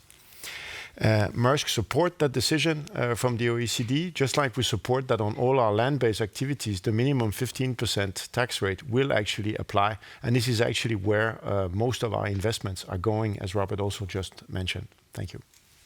Thank you to Vincent Clerc for contributing or responding to the contribution by Lisbeth Bech-Nielsen. We have a contribution from Frank Aaen, read out or written in Danish. And please, Frank Aaen. So your speech that tax rules can be changed as long as it happens internationally and fair for all is just words when you actively worked against including shipping sectors in the OECD rules. But I have no indication as to any further contributors on this item on the agenda, J7. That is not the case. And I should say that based on the proxies and postal votes submitted prior to the general meeting, I'm able to establish that the proposal is not adopted. And for the minutes, I can record that more than 97% of the votes votes casted prior to the meeting were against the proposal. This brings us to item J8, which also been submitted by kritiske aktionærer. Under item J8, kritiske aktionærer proposes that in continuation of the EU decision about solidarity contributions from companies that have a large profit during the inflation, the company declares its support to the introduction of such a solidarity contribution consisting of a one-time tax covers all Danish companies which have a profit above the normal in 22. I note that the board of directors do not support the proposal. I will now give the floor to the shareholders' voice, who will read out the kritiske aktionærers motion of the proposal, and also this one is drafted in Danish. Please, kritiske aktionærer. The EU has decided that companies that during the inflation have had a profit above normal can be made to pay a solidarity contribution to the people affected by the inflation. On top of the tax on power companies in Denmark, there's also a solidarity contribution for oil and gas companies. The background is that it's obvious that power companies and energy companies have made money on inflation. The same applies to the shipping industry. They've had record high profits. And the international studies have showed that the high freight rate contributed significantly to inflation in 2022. So the shipping companies have contributed to the inflation that have been part of the background for the record high profits. Therefore, it would be fair to suggest to the Danish Parliament to introduce a solidarity contribution for all Danish companies who had an above average profit in 2022. Thank you. I'm told that we have to catch up with the translation, so we have to take the speed bit down. So that's why we make some small breaks here. But it's important that everybody which follows our general meeting would be content with how it's actually perfected. And the chairman of the board, Robert Mærsk A, will present the board of directors' non-supportive position on the proposal. Please, Mr. Chairman. Thank you. So on a general note, the company does not support retroactive legislation, and I know the far majority of our shareholders would also be very much against any kind of retroactive legislation. As to this particular proposal of an additional tax, if you may, we don't think it would be beneficial for Danish shipping companies with this kind of approach. I think, again, it would risk undermining creating a competitive maritime cluster, and it would create a lot of uncertainty how the Danish regulator goes about companies' taxation. I would also like to highlight on a quite personal note that it's not that the dividend doesn't come to good use. It does come to good use for society in Denmark. A significant part of our dividend goes into non-profit foundations, and they either give it back to society in the form of donations or they invest it. And some of them invest quite significant in Denmark. Møller Holding has invested close to 38 billion Danish kroner in the last few years in companies headquartered in Denmark. So let's just be mindful about that the dividend we pay out come to good use also elsewhere. And it comes to good use in Denmark. Thank you, Mr. Chairman, for the motivation in relation to the proposal by kritiske aktionærer. And I've been informed that there is no one which want to contribute in relation to this J9 item.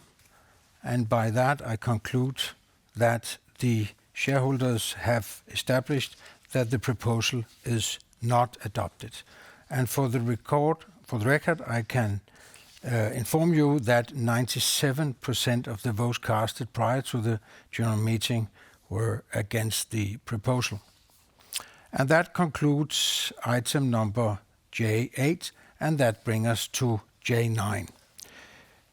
The J9 is the final item on the agenda, which is an item which has also been submitted by kritiske aktionærer.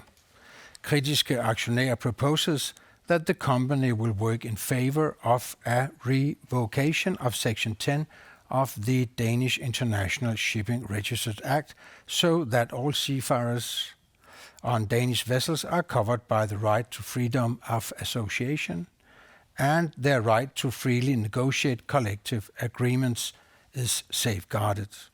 I noted that the board does not support the proposal. I will now give the floor to the shareholders' voice, who will read out the kritiske aktionær motivation of the proposal, which is also in Danish. Please, kritiske aktionær. At last year's AGM, during the debate about Section 10 of the Danish International Shipping Register Act, Sørenskov claimed that it was in accordance with ILO to give differentiated pay based on residence. That was wrong. The International Labour Office, ILO, has never approved of Danish collective agreements on Danish ships could be valid only for seafarers with residence in Denmark. On the contrary, ILO has repeatedly criticized Section 10 of the Danish International Shipping Registry Act. We believe that it's shameful that the Maersk has seafarers on their ships that are given different pay even though they're doing the very same work, just because they're from different countries. We also believe that it is a violation of the UN Global Compact. By committing to the Global Compact, the shipping company has committed to complying with ILO's core conventions, and therefore we believe that the company should tell the government that you would like to see a proposal to the Danish Parliament to revoke Section 10 of the Danish International Shipping Registry Act. Of the proposal. I'll now give the floor to the CEO, Vincent Clerc, who will now give the position of the Board of Directors, which are that they are not supportive to the proposal. Please, Vincent Clerc. Thank you. So AP Møller Maersk is a signatory of the UN Global Compact and is committed to respecting the principles of the United Nations Universal Declaration of Human Rights and the ILO core conventions on labor rights, as also ratified by the Danish government. AP Møller Maersk adheres to these principles and local laws, which we implement via internal policies, including our code of conduct and relevant processes. Several Danish governments have reached the conclusion that Denmark complies with these conventions in the context of seafarers. We do not see any reason to assess these questions differently than Danish authorities. All seafarers on our vessels, including Danish-flagged vessels, are allowed to freely associate and organize themselves where they want and when they want to, and their right to freely negotiate collective agreement is safeguarded.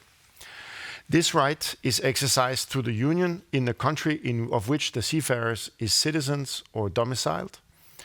Through the main Danish International Ship Registry Agreement, the Danish Union are entitled to sit in on all negotiations with foreign unions in order to ensure that collective agreements are made on an internationally acceptable level. Thank you to the CEO for providing comments or motivation to the proposal made by kritiske aktionærer. And according to my records, there are no further contribution, no comments. And by that, I conclude that, and I do not conclude that because I've just been informed that a remark may be under its way. As promised initially, we are obligated and delighted to wait for these coming in, and that is Frank Aaen, who would like to raise or give a question, and please, Frank Aaen. I have to conclude that you don't follow the UN Global Compact and thus the ILO conventions. We are disappointed that the company will not admit to that. Frank Aaen, I take it that that is not a question but more a remark. So by that I should ask if there's further or other shareholders who want to make contribution as to this item J9. That seems not to be the case. And by that, I could report that more than 96% of the vote casted prior to the general meeting were against the proposal. And by that, I will establish that the proposal is not adopted. This concludes the agenda of the annual general meeting. for me is only to resign as meeting chair of this general meeting.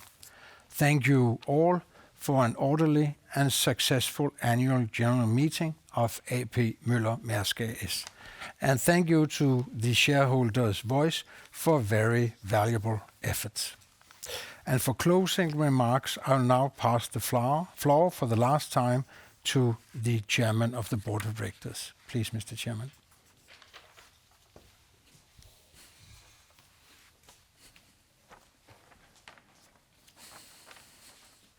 Thank you.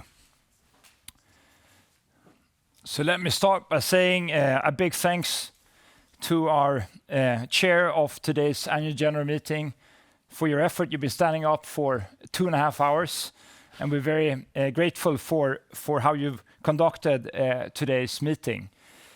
Also a big thanks to everyone behind the scenes. There are quite a few people in this room, but I also know there are many people elsewhere in the Maersk organization who've been heavily involved in this digital AGM. It takes quite an effort, and I'm very grateful for what you've done and what we call constant care in terms of our values. And that certainly goes to the entire communications team of Maersk. It goes to our public affairs team. It goes, of course, to our IT team and the people involved in cybersecurity, but it also goes to some of our partners who are here today. Now, while we've conducted a digital annual general meeting, giving, as I said, equal access to all our shareholders in all parts of the world, we are mindful that many of you have a significant interest to see more of our activities. Global trade has been enabled by ships propelled by hydrocarbon fuels for more than 100 years. This will soon change. In September, our first container vessel designed to sail on green methanol will be delivered and sailed to Copenhagen. Quite an event. As mentioned in my intro, we look forward to welcoming all our shareholders who can make it to the very quay outside our headquarters, literally only a few 100 meters from where we are standing in this studio, to learn more about our activities and to experience the ship in person. We are quite sure that will be a rewarding experience. With that said, we could conclude today's annual general meeting. Thank you for your support and for your participation.